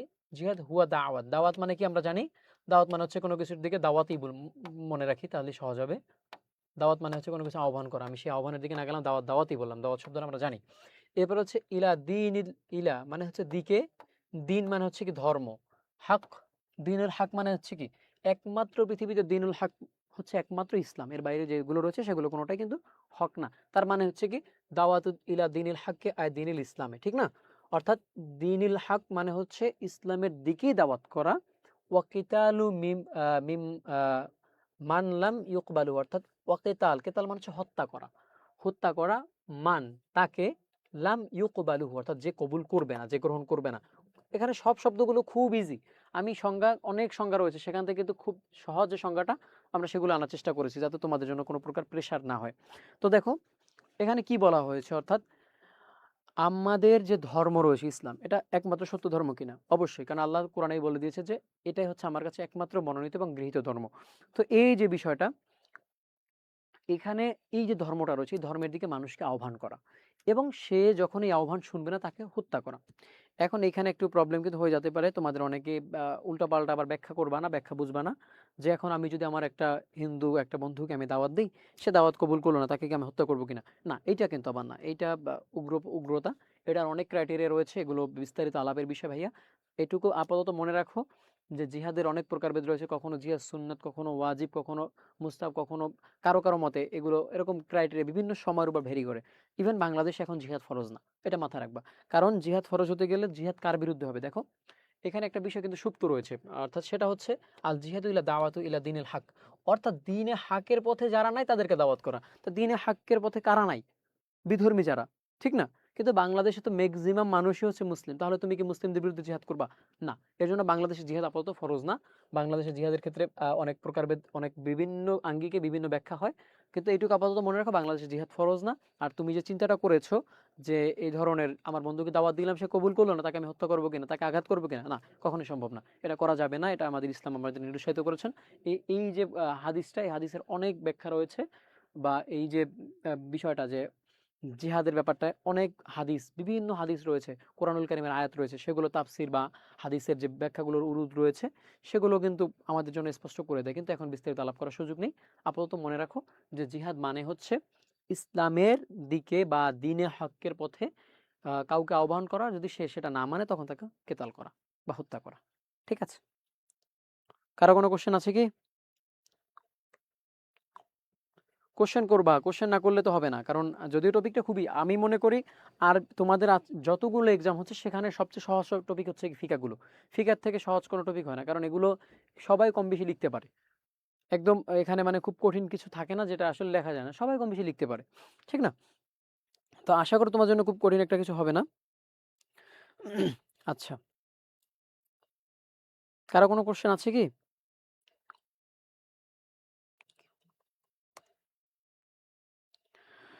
হ্যাঁ, আচ্ছা, কারো কোনো কোশ্চেন দেখতে পাচ্ছি না, তাহলে আমি আর একটু সামনে আগাই। আচ্ছা, এরপরে আমরা আরেকটু সামনে যাই। দেখো, আমাদের সংজ্ঞা শেষ করলাম, অর্থাৎ পারিভাষিক, আবিধানিক এবং পারিভাষিক সংজ্ঞাটা শেষ করছি। এখন আলামা ইউজিবুল জিহাদ। দেখো, আমরা প্রথমে শব্দটা দেখি কি কি, কার উপরে জিহাদ ফরজ। আলা মানে হচ্ছে উপরে, মান মানে হচ্ছে কোনো ব্যক্তির উপরে, ইয়াজিবু মানে হচ্ছে কি, ফিকায় একটা জিনিস মনে রাখবে, ফিকায় মানে ফরজ শব্দের কোনো স্বাভাবিক মানে সরাসরি কোনো অর্থ ব্যবহার করে না। সেই ফরজ শব্দটাকে ওয়াজিব দ্বারা, ইউজিবু বা এই ওয়াজিব শব্দ দ্বারা কিন্তু প্রকাশ করা হয়। জিহাদ মানে তো জিহাদ জানি। সেক্ষেত্রে দেখো, মুসলিম হতে হবে, প্রাপ্তবয়স্ক হতে হবে, জ্ঞানবান হতে হবে, স্বাধীন হতে হবে, পুরুষ হতে হবে, এরপর হচ্ছে সহিহ হতে হবে, দৃষ্টি সম্পন্ন হতে হবে, আরো কিছু ক্রাইটেরিয়া রয়েছে। দেখো, এখানে মোটা দাগে যে বিষয়গুলো আনা হয়েছে, একটু হিসাব করো। মুসলিম না হলে, সে তো, যে মুসলিম সেই তো হচ্ছে কি দিনে হকের পথে আছে, দিনে হক যেটা ইসলামের পক্ষে রয়েছে, তাহলে সে তো মুসলিম। তাহলে যে মুসলিম তার জন্যই তো জিহাদ ফরজ, স্বাভাবিক অর্থে। এবারে প্রাপ্তবয়স্ক, এখন একটা শিশু যে পারে না সে হাঁটতে, যে এখন গড়াগড়ি করে চলে, তার উপর কি জিহাদ ফরজ করলে সেটা আল্লাহর বিধানটা কি তার জন্য চাপ দেওয়া হয়ে যাবে না? তো আল্লাহ তো কোনো বিধান কারোর উপর জোর করে দিচ্ছে না। সেক্ষেত্রে এই যে প্রাপ্তবয়স্ক যদি কেউ না হয়, তার জন্য জিহাদ ফরজ হবে না। এরপর হচ্ছে প্রাপ্তবয়স্ক হইলো মানলাম, কিন্তু অনেক মানুষ আমাদের সমাজে আমরা দেখি, সে আসলে হিতাহিত, তার কোনো জ্ঞান নাই, সে আসলে মস্তিষ্ক তার ঠিকঠাক কাজ করে না। সে কি করবে? তার জন্য তো আসলে জিহাদ ফরজ হলে তো তার জন্য মুসিবত। কারণ সে যাবে শত্রুকে হত্যা করতে, সে গিয়ে দেখবে নিজের আমিরকে মেরে ফেলছে, তখন এটা প্রবলেম না? এর জন্য কিন্তু তার উপরে জিহাদ কিন্তু ফরজ না। এজন্য জ্ঞানবান হতে হবে জিহাদ করতে গেলে। এরপর হচ্ছে হুর। আল হুররু মানে হচ্ছে কি, হুরুন মানে হচ্ছে স্বাধীন হওয়া, অর্থাৎ যে স্বাধীন তার জন্য জিহাদ ফরজ। এখন আমি ব্যক্তিগতভাবে আমি যে আজকে স্বাধীন না, আমি আমার যেমন ফিলিস্তিনের কথা যদি বলি, আজকে যদি ওয়ার্ল্ডে একটা ফাইট লাগে, সেক্ষেত্রে ফিলিস্তিনিরা আমাদের সাথে যদি কোঅপারেট করতে পারবে কি পারবে না, আমাদের সাথে তারা সহযোগিতা করতে পারবে কি পারবে না, এটা কিন্তু বড় টাফ, বড় প্রশ্নের ব্যাপার। কারণ তারা অলরেডি একটা চাপের মধ্যে রয়েছে, তারা সেখান থেকে বের হয়ে আমাদেরকে সহযোগিতা করবে কখন? এটা তো বড় টাফ ব্যাপার না? এর জন্য কিন্তু এই ধরনের যারা রয়েছে, অথবা এই হরুন মানে শুধু এটা না, বরং দাস যারা রয়েছে তাদের জন্য, তাদের ব্যাপারটাও কিন্তু এখানে আসবে। আচ্ছা, এরপর হচ্ছে আযাকারু। যাকার মানে হচ্ছে কি পুরুষ, ইমরাতুনের বহু বিপরীত যেটা শব্দ, সেটা হচ্ছে কি পুরুষ, অর্থাৎ নারীদের জন্য কিন্তু জিহাদ ফরজ। আমাদের এখানে বেশ কিছু আপুরা যুক্ত রয়েছেন, আপনাদের জ্ঞাতার্থে বলে রাখি যে তাদের কিন্তু জিহাদ কিন্তু তাদের উপর কিন্তু ফরজ না। কেন ফরজ না? বিষয়টা হচ্ছে, নারী হচ্ছে স্বাভাবিকভাবে কিন্তু নমনীয়, নারী কিন্তু কোমলতার প্রতীক, নারী কিন্তু পুরুষের মতো সে কিন্তু কঠোর না। তার নারীর কিন্তু অনেক বেশি স্বাভাবিক অর্থে সে হচ্ছে খুব বেশি দয়ালু হয় পুরুষের থেকেও। এটা বাস্তবতা, কিন্তু এটা সৃষ্টিকর্তা আল্লাহ তাআলা এভাবে দিয়ে দিয়েছেন। এবং নারীর কিছু অবয়ব অর্থাৎ শারীরিক সক্ষমতার জায়গা থেকে পুরুষের থেকে একটু কম রয়েছে, ওইদিকে বেশি আছে। আল্লাহ কিছু জায়গায় মানে আল্লাহ তো ব্যালেন্স করেন, আল্লাহ তো কারো উপর কোনো কিছু কমতি বা জোর এরকম দিচ্ছেন না, বাট আল্লাহ চাচ্ছেন পৃথিবী যেন ভারসাম্য থাকে। এর জন্য নারীকে খুব বেশি দয়া মহব্বত দিয়ে দিয়েছেন, আবার পুরুষকে দিয়েছেন শরীরে অনেক বেশি শক্তি, তার বাহ্যিক গড়ন অনেক বেশি থাকে। যেমন আমাদের একজন পুরুষের যে পেশি শক্তি যেমন থাকে, একজন নারী আমাদের মা বোন কি সেটা পারেন? পারেন না। এটাই বাস্তবতা। তো এর জন্য কিন্তু তার উপরে দিলে সেক্ষেত্রে প্রেশার হয়ে যাবে। অর্থাৎ যদি একজন নারী, বিষয়টা হিসাব করো, তুমি এখন ফাইট করতে গেলে, আমি গেলাম, সবাই গেল, এবং আমাদের দেশের যে মা বোন যারা রয়েছেন তারাও ফাইট করতে গেল, সেক্ষেত্রে তার জন্য কি প্রবলেমটা হয় দেখো, আমি তো পুরুষ মানুষ, এখন আমি তো অ্যাটাক করার সময় এটা তো নিয়ম নাই যে আমি শুধু পুরুষের উপর অ্যাটাক করবো, নারীর উপর অ্যাটাক করবো না। এটা বলা আছে কোথাও? যুদ্ধের ক্ষেত্রে, যুদ্ধের ক্ষেত্রে তো সবাই সবার উপর অ্যাটাক করবে, বিপরীত পক্ষে যে থাকবে তার উপর অ্যাটাক করবে। এখন সেক্ষেত্রে নারী তো কখনোই পুরুষের সাথে পেরে উঠবে না। আল্লাহ এর জন্য নারীদের উপর জিহাদ ফরজ করেন না। এটা হচ্ছে বিষয়, যে ইসলামের প্রত্যেকটা বিষয়, তুমি হয়তো ভাবতে পারো যে নারীদেরকে আল্লাহ ছোট করে দেখছে, মোটেই না, আস্তাগফিরুল্লাহ। আল্লাহ প্রত্যেকটা বিষয় খুব সুন্দর নিপুণভাবে বন্টন করছেন। এর জন্য এই নারীদের উপর কিন্তু জিহাদ আল্লাহ ফরজ করেন না। দেখো, খুব সহজ কথা কিন্তু।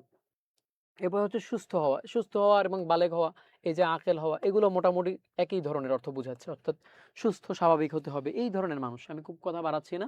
আলবাসার অত দৃষ্টি সম্পন্ন যদি না হয় তাহলে সে কেমনে করবে? সে তো হাঁটতেই পারবে না, সে তো আজকে ঘর থেকে বেরোতে গেলে চৌকাঠে ধাক্কা লেগে সে সেখানেই পড়ে যাবে, এরপর শত্রুপক্ষ এসে গুলি করে উড়াই দিবে।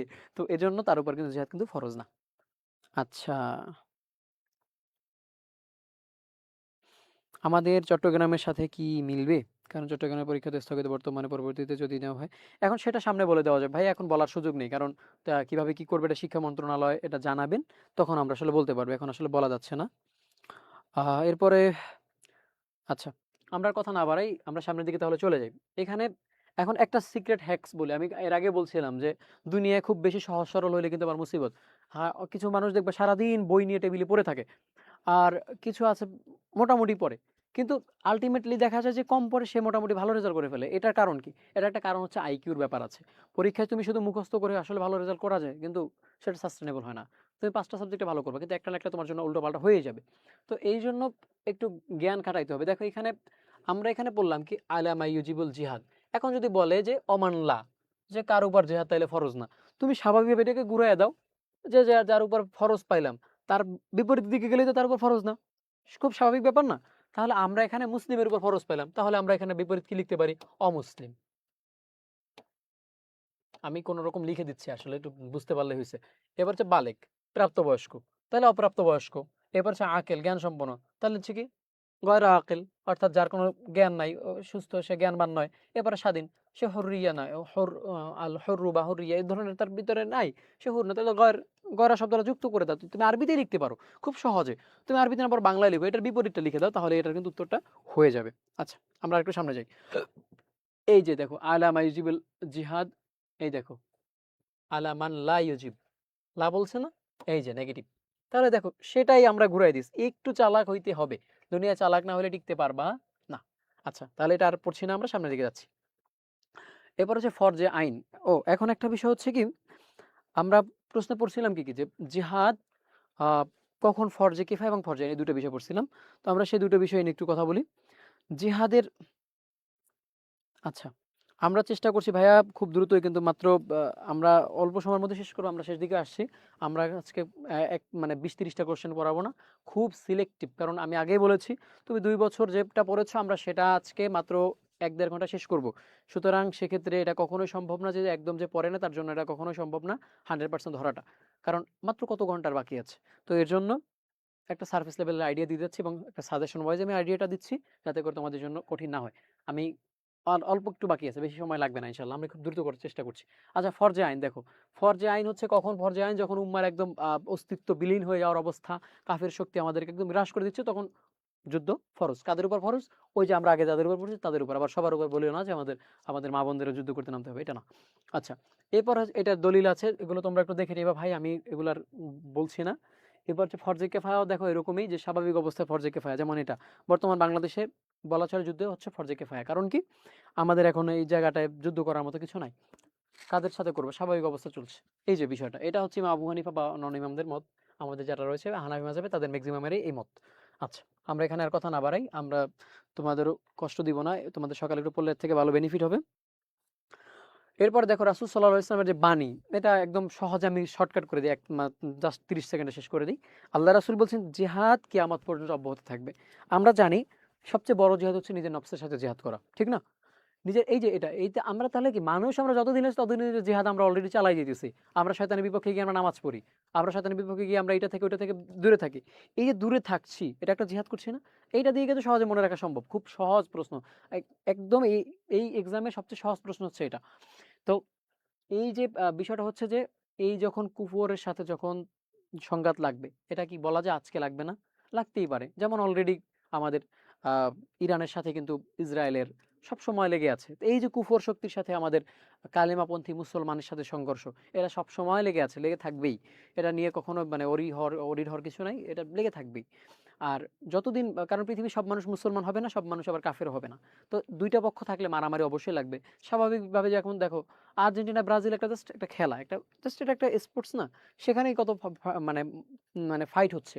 তো এই যে বিষয়গুলো, তো এইরকম মুসলমান এবং অন্য বিধর্মীদের মধ্যে যে ফাইট হচ্ছে, এটা আজীবনই চলে যাবে। আল্লাহ রাসূল বলছেন এরকমই যে আমার উম্মতরা সবসময় একটা দল প্রস্তুত থাকবে, তারা যুদ্ধ করবে, তাদের বিরুদ্ধে সবসময় সোচ্চার থাকবে। এটাই মূলত বোঝানো হয়েছে যে এই জিহাদ আমার উম্মতরা কখনো থামাবে না, এটাই, এর বাইরে কিছু না। এখন তুমি এটাকে একটু তোমার মতো করে সুন্দর করে লিখবা। আচ্ছা, আমরা আরেকটু সামনে যাই। এখানে কিছু টাকা পয়সা দেখতে পাচ্ছ, এই যে একটা ড্রোন, এটা একটা ক্র্যাশ করা একটা বিমান। এর মানে হচ্ছে যে যুদ্ধলব্ধ যে জিনিসপত্র আছে, অর্থাৎ আমরা যুদ্ধ করতে গেলে অনেক সময় দেখা যায় যে আজকে আমি গুলি করছি, তা সেখানে আমার অন্য শত্রুপক্ষের কিছু জিনিসপত্র আমার কাছে রেখে গেছে, বা সেটা বাধ্য হয়েছে, এখানে রেখে যেতে বাধ্য হয়েছে। অর্থাৎ এখন যদি বাংলাদেশের সীমানায় কেউ একটা মায়ানমার ঢুকে, সে যদি ঢুকে পড়ে, তখন আমি তাকে গুলি করলাম। গুলি করলে কি হবে? তার যে বিমানগুলো বা তার যে ড্রোন, সেগুলো আমার দেশে পড়ে গেছে। তো এটার মালিকানা কার? এটার মালিকানা আমার। এটার ইসলাম সুন্দর একটা সুষ্ঠু একটা সমাধান দিয়েছে। দেখো এই কতক্ষণে ২০-৩০।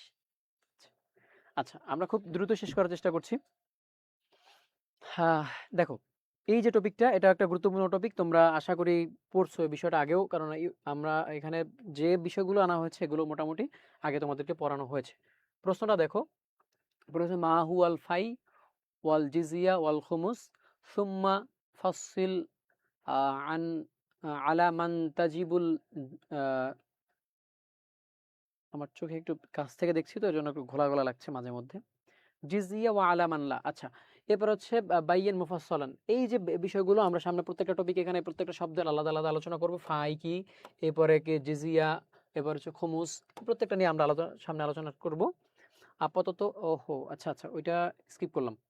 আচ্ছা, এটা দেখো, এটা হচ্ছে কি দেখো, একটু খুব সুন্দর লাগতেছে না দেখতে?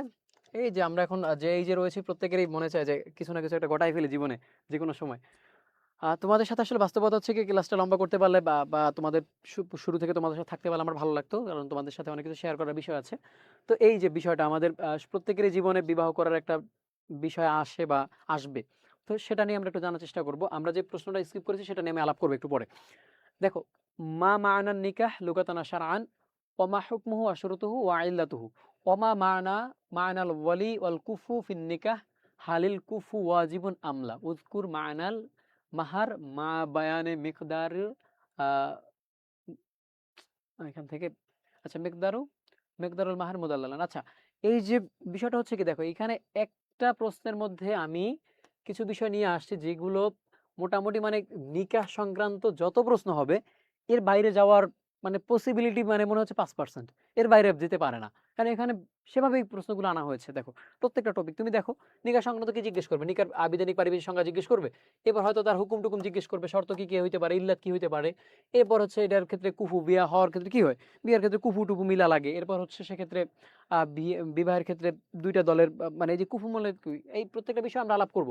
এরকমই হবে, এর বাইরে কিছু আসলে হইতে পারে না, হয় না, এর বাইরে সচরাচর প্রশ্ন আসলে হয় না। এই প্রশ্নগুলো একটু যদি তোমরা নাড়াচাড়া করে যাও, আশা করবো কালকে দেখবা এক্সামে গিয়ে একদম পানি হয়ে গেছে তোমার জন্য কোশ্চেনটা। আচ্ছা, মানা নিকাহ লুগাতান, দেখো প্রথমে কি পেয়েছি, নিকাহ শব্দের আমরা প্রত্যেকটা প্রশ্ন কিন্তু একটা সেম সিকোয়েন্সে আগাচ্ছি, যে প্রথমে আবিধানিক অর্থ, এরপর পারিভাষিক অর্থ, এরপর যে প্রশ্ন যেভাবে চাচ্ছি আমরা সেটা কিন্তু সাজাচ্ছি। দেখো এখানে অতি বা সরি, এখানে নিকার যে শব্দগুলো আনা হয়েছে অর্থগুলো, দেখো প্রথম হচ্ছে আলতি ইউ, এরপর হচ্ছে সবগুলো আমি আসলে বলবো না, কারণ সবগুলো বলার এখন সময় নাই। আমি তোমাদেরকে একটা মুখতাসার আলাপ করে দিব। এই যে আল জামউ, আদ দম্মু, আল মাহরু, আল জিমাউ, আল হালমু, এই বিষয়গুলোকে দেখো। এগুলো হচ্ছে যে বিয়া, বিবাহ যে শব্দটা আমাদের কাছে আছে, সেই শব্দের আবিধানিক অর্থ কি কি হতে পারে সেগুলো। সেগুলো কি কি হতে পারে? বিবাহের মাধ্যমে আসলে কি হয়? দুইটা মানুষ, নারী এবং পুরুষ, তারা একত্রিত হয়। তারা একটা মধুর সম্পর্কে আসে। কেউ এখানে সবাই এখানে হাসাহাসি করার কিছু নাই। সবাই এখানে প্রাপ্তবয়স্ক। সুতরাং এইগুলো নিয়ে এখন অরিড হওয়ার কিছু নাই। বা এটা নিয়ে যে একটু লজ্জায় মুখ লাল হয়ে যাবে, এটা হওয়ার সুযোগ নেই। ২ দিন পর সবাই বিয়ে করবা। আচ্ছা যাই হোক, অনেকে করে ফেলছো। এখন বিষয়টা হচ্ছে কি দেখো, এইখানে অতি শব্দের অর্থ কি? অতিয়ুন মানে হচ্ছে সহবাস করা। অর্থাৎ নারী পুরুষ যখন একটা নির্জনতম স্থানে গিয়ে তারা যখন মানে কি বলে এটা, নির্জনের সময় কাটায়, এটাই মূলত অতি হিসেবে আমরা কাউন্ট করতে পারি। ২ নম্বর দেখতে পাচ্ছি আর রুশদু, অর্থাৎ ভালো মন্দ বিচারের জন্য জ্ঞান। এটা আসলে এই ক্ষেত্রে একদম হুবহু সরাসরি বিয়ের ক্ষেত্রে শব্দটা আসলে যায় না, বাট এটার সাথে মিল আছে। এরপর হচ্ছে এখানে মঞ্জিদ টঞ্জিদ দিন আমি অনেক নামটা মানছি, এগুলো তোমার কোনো প্রয়োজন নেই, এত কঠিন করার দরকার নেই। তুমি যদি আগে পারো তাহলে লিখবা, না পারলে নতুন করে শিখতে যাবা না। এবার হচ্ছে দেখো, আল জামউ মানে কি? একত্রিতকরণ। কিভাবে? দেখো, নারী পুরুষ তারা দুজন, দুই পরিবারের দুইটা প্রান্তের মানুষ, তারা দুজন একত্রিত হয়েছে। এটার ভিন্ন অর্থ আছে, একটু মানে ডিপ অর্থটা আমি বললাম না, বাট এটা হচ্ছে, এটাও কিন্তু একটা অর্থ প্রকাশ করে। এবার হচ্ছে আদ-দম্মু মানে হচ্ছে কি? মিলানো। এটাও কি সেম অর্থ দিচ্ছে না? নারী পুরুষ। দম্মু মানে হচ্ছে কি? তীর। দম্মুন মানে মূলত বোঝানো হচ্ছে তীরের এই যে ফলা একটা টান দিলে অন্যটা কাছাকাছি চলে আসে।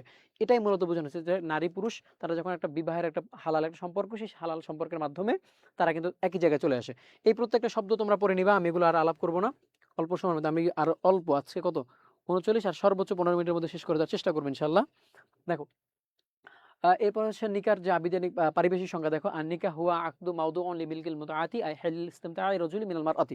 এই যে একটা সংজ্ঞা, আমার মনে হয় এখানে একটা নট আ সিঙ্গেল পারসন আছে যে এই সংজ্ঞাটা পারে না। কারণ এটা খুবই মানে কিউরিওসিটির জায়গা থেকে আমাদের এটা আমরাও যখন পড়ছি, যখন আমরা স্টুডেন্ট অবস্থা ছিলাম, অর্থাৎ এগুলো যখন পড়েছি, তখন আমরা খুব এটা নিয়ে আসলে পড়াশোনা করতাম। বিশেষ করে নিকার অধ্যায়টা আসলে আমাদের খুব মানে চাঞ্চল্য সৃষ্টি হয়ে যেত নিজেদের মধ্যে। যাই হোক, এটা সবার, এগুলো বলে আসলে লাভ নাই। এটা আমাদের সবারই এক অবস্থা। আমরা যেহেতু আল্লাহ তো আমাদের ভিতরে কিছু মন মস্তিষ্ক সবকিছু দিয়েছে, তাই না?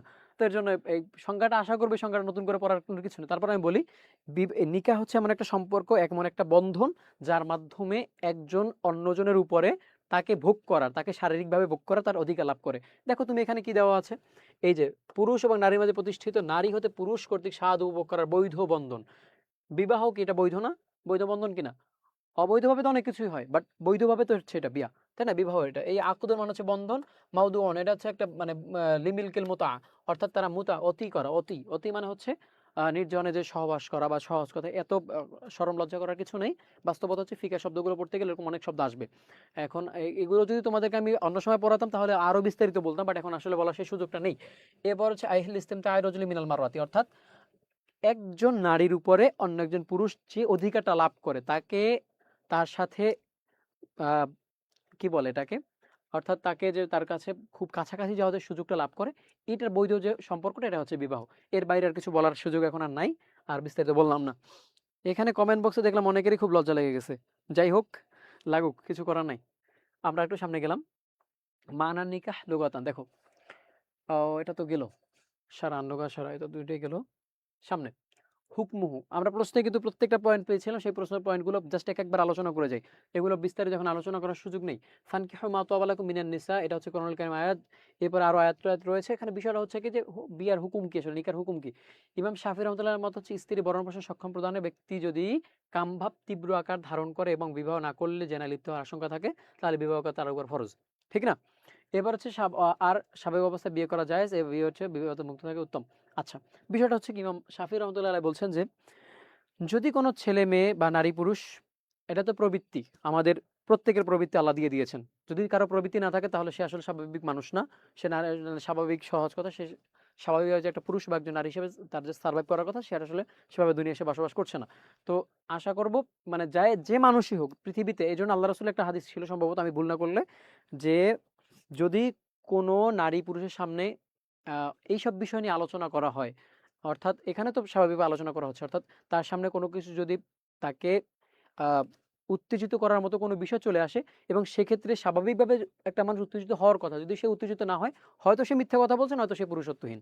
এটা হচ্ছে বিষয়। অর্থাৎ কারো সামনে যদি সে স্বাভাবিকভাবে সুস্থ একটা মানুষ হয় তাহলে অবশ্যই এই কথাগুলো তাকে নাড়া দিবে।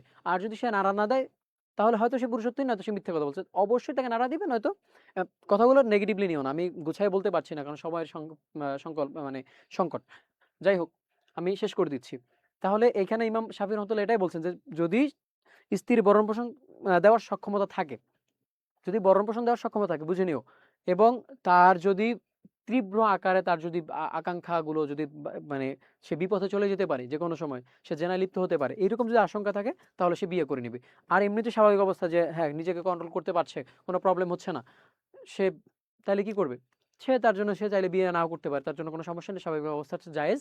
কিন্তু এটা হচ্ছে মূলত তিনি এবার এটাকে প্রেফার করছে যে বিয়ে না করে সে যদি ইবাদতে মগ্ন থাকে তাহলে তার জন্য ভালো। কেন ভালো? এটার পক্ষে তার অনেক রেফারেন্স আছে। যেমন আল্লাহ কিন্তু কোরআনে বলছেন যে এই যে নারী হচ্ছে ফিতনা। এটা নেগেটিভ অর্থে না, এটার সুন্দর ব্যাখ্যা আছে। এখন সেই ব্যাখ্যাগুলোর দিকে যাওয়ার সুযোগ নাই। মূলত ফিতনা বলা হচ্ছে যে তুমি স্বাভাবিকভাবে দেখো ফেসবুকটা খুব ভালো চালানোর জিনিস। খুব ভালো চালাচ্ছ। বাট বিষয়টা হচ্ছে যদি তুমি এই ফেসবুকে সারাক্ষণ পড়ে থাকো তাহলে তোমার কি, বা এখানে যদি তুমি একটু সময় দাও তোমার সেটাকে কনসেন্ট্রেট ব্রেক হচ্ছে না। তো এর জন্য উনি বলছে যদি তুমি স্বাভাবিক থাকতেই পারো তাহলে তোমার বিয়ে করার দরকার নাই, তুমি আপাতত তাহলে কি করো, তুমি আল্লাহর ইবাদতে মগ্ন থাকো, এটাই তোমার জন্য উত্তম হবে। এটা গেল ইমাম শাফির মতামত। এবার হচ্ছে আচ্ছা, আর বাকি মতামত আনলাম না, আমি আরো কয়েকটা মতামত বলে দিচ্ছি। যেমন স্বাভাবিকভাবে উনি বলছে যে যেটা বলছে যে স্বাভাবিকভাবে বিবাহ না করা ভালো, কিন্তু আমাদের ইমাম বলছেন যে, বা আমাদের হানাফিদের মতামত হচ্ছে যে বিবাহ করা ভালো সুন্নত এটা, তাহলে তার মৌন জগৎ ভালো থাকে, তার ইবাদতে কনসেন্ট্রেট থাকে, সবকিছু ভালো থাকে। আচ্ছা যাই হোক, আমি এত বিষয়ে আলাপ করবো না। আবার বিয়ে অনেকের জন্য হারামও আছে। এখন অনেকে প্রশ্ন করতে পারো যে বিয়ে আবার হারাম হয় কেমনে? বিয়ে হারাম হয় যদি সে যদি সক্ষমতা না থাকে, তার শারীরিক সক্ষমতা না থাকে, সে যদি যাকে তাকে যে যাকে সে যার সাথে সে বিবাহ বন্ধনে আবদ্ধ হচ্ছে তার সাথে সে যদি সে বিষয়টাকে সে ঠিকঠাক ডিল না করতে পারে, যে বিবাহের যে মূল উদ্দেশ্য যেটা আমরা সংজ্ঞায় পড়েছিলাম সেটা সে যদি ডিল না করতে পারে তাহলে তার জন্য বিবাহ করা কিন্তু হারাম। আচ্ছা, এই এত বিস্তারিত আলাপ করবো না, আশা করি তোমরা বুঝে গেছো। এবার হচ্ছে সারায়তুন নিকাহ, অর্থাৎ নিকাহ বিবাহ যে এটা সে যদি শর্ত কি কি আছে সেক্ষেত্রে দেখো এই যে কি হবে, সেক্ষেত্রে তারা সে কেউ মুশরিক হতে পারবে না, তাহলে বিবাহ ফরজ হবে মানে জায়েজ হবে। অর্থাৎ তাহলে আমরা কি বুঝতে পারলাম যে যত পৃথিবীতে মুসলমান বাদে যাদের বিয়ে আছে একটা বিবাহ কিন্তু বৈধ না। আচ্ছা, একই সাথে দুই সহোদর বোন হওয়া যাবে না। এগুলো তোমরা সব জানো ভাই, আমি এগুলো নতুন করে আবার রিপিট করলে তোমাদের জন্য বিরক্ত লাগবে। অলরেডি অনেক রাত হয়ে গেছে। এবারে শর্ত কি কি আছে, শর্ত দেখো, শর্ত খাস আম দুইটা শর্ত রয়েছে, এগুলো তোমরা জানো, আমি এগুলো আলাপ আর করছি না। এখন সর্বশেষ আর একটা টপিক নিয়ে আসছি, সেটা হচ্ছে দেখো জেহার। এটা মূলত তালাকের অধ্যায়ের একটা বিষয়। অর্থাৎ এতক্ষণ যে বিবাহ টিবাহ পড়ছি সেই বিবাহ, এখানে একটা সাইন কিন্তু আমি এনে দিচ্ছি, প্রত্যেকটার আগে একটা কিন্তু বিষয়গুলো উপস্থাপন করছি যাতে করে টপিকটা কনসেপ্টটা তোমাদের ক্লিয়ার হয়। দেখো এখানে একটা কিন্তু কাট পড়ে গেছে, তাই না? অর্থাৎ এই জেহারের ব্যাপারটা হচ্ছে যে নারী পুরুষের, আমরা তখন বিবাহ বললাম সেখানে কিন্তু খুব সুন্দর সম্পর্ক, এই সম্পর্কটা, এই জেহার বা তালাকের ব্যাপারগুলো যখন তালাকের অধ্যায়ের মধ্যে এটা একটা আলোচনা। তো সেক্ষেত্রে এই যে তালাক হলে কি হয়, একজন থেকে অন্যজন কাট আউট হয়ে যায়, তার সাথে আর কোনো সম্পর্ক থাকে না। এই জেহারটাও ওয়ান কাইন্ড অফ সেরকমই, বাট এটা পরিপূর্ণতা না। অর্থাৎ কিছু জিনিসের স্তর থাকে, একটা হচ্ছে স্বাভাবিক নিষিদ্ধ, একটু টেম্পোরারি নিষিদ্ধ, আবার কোনোটা হচ্ছে চিরস্থায়ী নিষিদ্ধ। তো তালাকটা হচ্ছে একদম চিরস্থায়ী নিষিদ্ধ, আর জেহার হচ্ছে চিরস্থায়ী না, বরং এটা হচ্ছে একটা টেম্পোরারি, সাময়িকের জন্য নিষিদ্ধ। আচ্ছা, যেমন তোমাদের পরীক্ষা সাময়িকভাবে হচ্ছে না, বন্ধ আছে, এরকম জেহারকে এটার সাথে মনে রাখতে পারো। তা মামাহানা যে লগাতার সারান সব আছে, আমরা এগুলো প্রত্যেকটা আলোচনা করবো সামনে, চলো। দেখো জেহার শব্দের অর্থ কি? জেহার মানে আমরা একদম স্বাভাবিকভাবে তোমাকে বলি, এখানে কিছু দেখার দরকার নাই। জেহার মানে হচ্ছে আমরা জহের শব্দটা দ্বারা কি বুঝি? জহের মানে স্পষ্ট বুঝি না, জহেরে বাতেনে তুমি খোদা, এটা বলি না যে আল্লাহ তুমি হচ্ছে জহের এবং বাতেনে তুমি সব জায়গায় তুমি কি, তুমি আল্লাহ আছো। তো এই যে ব্যাপারটা, এটাই মূলত এই জহের শব্দটা দিয়ে তোমরা জেহার শব্দটা মনে রাখতে পারো। অর্থাৎ প্রকাশ্য, স্পষ্ট, যা দেখা যায়, যা প্রকাশ্যমান, যা দৃশ্যমান, এই সবগুলো তুমি উল্টাপাল্টা করে যা মন চায় তাই লিখে দিলে হয়ে যাবে, সমস্যা নেই। আচ্ছা, এখানে যদিও এই যে দেখো, এই যে কাপড়ের উপর কাপড়, লাফসু সাহবিন আলা সাহবিন, অর্থাৎ প্রকাশ্য, যেমন আমরা অনেক সময় একটা গেঞ্জি পরি না নিচে, বা একটা টি শার্ট পরি, তার উপর একটা পাঞ্জাবি পরি, বা ছোট নিচে অনেক সময় আমরা কিন্তু কি বলে এটাকে, ধরো অনেক সময় ঘামের কারণে আমরা টি শার্ট পরি, সেটা নিচে কিন্তু আবার একটা ছোট একটা পাতলা একটা কোনো গেঞ্জি পরি যাতে করে উপরটা নষ্ট না হয়। এই যে একটার উপর একটা কাপড় পরা, এটাও একটা হচ্ছে কি মানে এটাকেও আমরা কিন্তু বলতে পারি যে জেহারের একটা অর্থে। কিভাবে? আমরা ওই যে বলছিলাম জেহার মতো স্পষ্ট করা, তাহলে উপরে যেটা পরা ওইটা মূলত হচ্ছে জিহার। বুঝতে পারছো? আবার অনেকের কাছে প্যাচ লাগতে পারে যেটা কেমনে হলো। সবগুলো ক্লিয়ার করতাম কিন্তু এখন সময় আসলে নাই। আচ্ছা, এরপর হচ্ছে হাত তাসবি জাওজাতে, এই যে এখন এটা হচ্ছে সংজ্ঞা। এখন এত কিছু প্রয়োজন নাই, আমি আরবি সংজ্ঞা বলবো না, কারণ আরবি যারা পারো তারা এমনিই পারবা। আর নতুন করে বললে এখন সবার জন্য কষ্ট হয়ে যাবে। স্বামী এবং তার স্ত্রীকে অথবা স্ত্রীর ওই অঙ্গর দ্বারা যা দ্বারা স্বামীর সম্পূর্ণ অঙ্গ স্ত্রীর সম্পূর্ণ অঙ্গ বোঝায়, বা স্বামীর জন্য মাহারাম নারীর যে অঙ্গ দেখা হারাম, স্ত্রীর এমন কোনো অনির্দিষ্ট অঙ্গকে স্বামীর বংশগত বা দুগ্ধ সম্পর্কিত কোনো নারীর অঙ্গের সাথে তুলনা করা কে জেহার বলে। এত কঠিন করে কিচ্ছু বলার দরকার নেই, আমি সহজে বলি। তুমি বিবাহ করেছো, তোমার এমন কোনো নারী যার অঙ্গ, কিছু বিশেষ অঙ্গ তোমার দেখা হারাম, যেমন সেক্ষেত্রে আমাদের মা হতে পারে, আপন বোন হতে পারে, অথবা মা সম্পর্কিত, মায়ের মানে দুগ্ধপানকারী মা হতে পারে, এই ধরনের যারা রয়েছে, কন্যা হতে পারে। এই যেগুলো মানে হারাম সম্পর্ক যাদের সাথে রয়েছে, তাদের কোনো অঙ্গ, বিশেষ কোনো অঙ্গের সাথে আমার নারী, আমি যাকে বিবাহ করেছি, তাকে যদি তুলনা করা হয়, তুমি যদি তুলনা করো, সেক্ষেত্রে এটা জেহার বলবে হবে। কেন হবে? কারণ স্বাভাবিকভাবে সে তোমার জন্য হারাম। তোমার মা, আমার মা, আস্তাগফিরুল্লাহ, এগুলো তারা হচ্ছে, এগুলো মুখে নেওয়াটা কেমন যেন আমাদের কাছে মানে বেখাপ্পা লাগে, বাট এগুলো বিষয়গুলো আসছে কেন, এগুলো অবশ্যই ঘটছে। না ঘটলে ইসলামের কোনো বিধান নাই যেটা একদম ফালতু বা এমনিতে অনর্থকভাবে এসেছে। প্রত্যেকটা বিষয় খুবই গুরুত্বপূর্ণ, এগুলো হচ্ছে, হয়তো তুমি আমি জানি না। তো এগুলো যখন এরকম তুলনা করা হবে, তখন সেক্ষেত্রে এটাকে জেহার বলা হবে।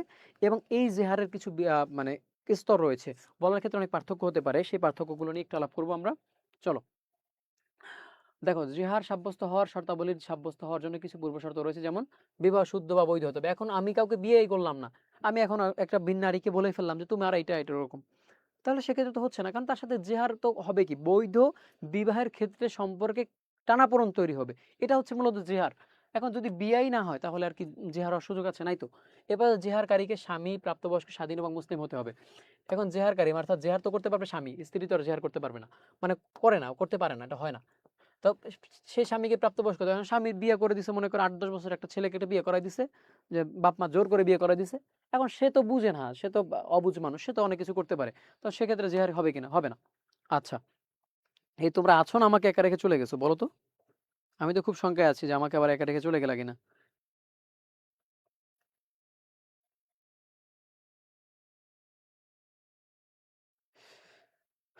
কেউ তো আছি কয় না, খুব ভয় লাগতেছে আমার। আচ্ছা যাই হোক, আশা রাখি তোমরা আছো, যাওয়ার কথা না। আচ্ছা, এরপরে দেখো, এই জেহারকারীকে মাতাল, পাগল, শিশু বা এই যে এই ধরনের কিছু হতে পারবে না, বা নির্দিষ্ট ব্যক্তি হতে পারবে না। কারণ কি, দেখো, প্রত্যেকটা বিষয় যেগুলো এখানে বলা হয়েছে, এই যে প্রাপ্তবয়স্ক যদি না হয়, তাহলে তার মানে স্বাভাবিকভাবে তার কোনো পরিপূর্ণতা আসে না, সে বুঝতে পারে না, তো সে তো অবুঝ মানুষ, অনেক কিছু করে ফেলতে পারে। পাগল, মাতাল, শিশু, নেশাগ্রস্ত, নিদ্রিত, এই যে ব্যক্তি যারা আছে, তারা স্বাভাবিকভাবে কিন্তু একটা ডিসিশন নিতে পারে না। তোমার ঘুমের মধ্যে অনেক সময় দেখবা, তোমাকে একজন একটা জিনিস চেয়ে ফেলছে বা একটা জিনিস জিজ্ঞেস করছে, তুমি উল্টাপাল্টা কিছু একটা বলে ফেলছো, কারণ তোমার মস্তিষ্ক তখন যে কাজ করছে না। তো এই ধরনের কোনো ক্রাইটেরিয়া বা এই ধরনের কোনো সমস্যার মধ্যে তুমি যদি থাকো, সেক্ষেত্রে এটা জেহার কিন্তু আসলে সাব্যস্ত হবে না। আচ্ছা, আমরা এগুলো আপাতত রেখে দিচ্ছি, এগুলো নিয়ে আমরা আলাপ করছি না। তবে একটা উদাহরণ তোমাদেরকে দেখাই, যেমন আলাইয়া মিসলা, আন্তি আলাইয়া মিসলা মিসলু উম্মি, অর্থাৎ তুমি হচ্ছে আমার মায়ের মতো, তুমি আমার কাছে আমার মায়ের মতো।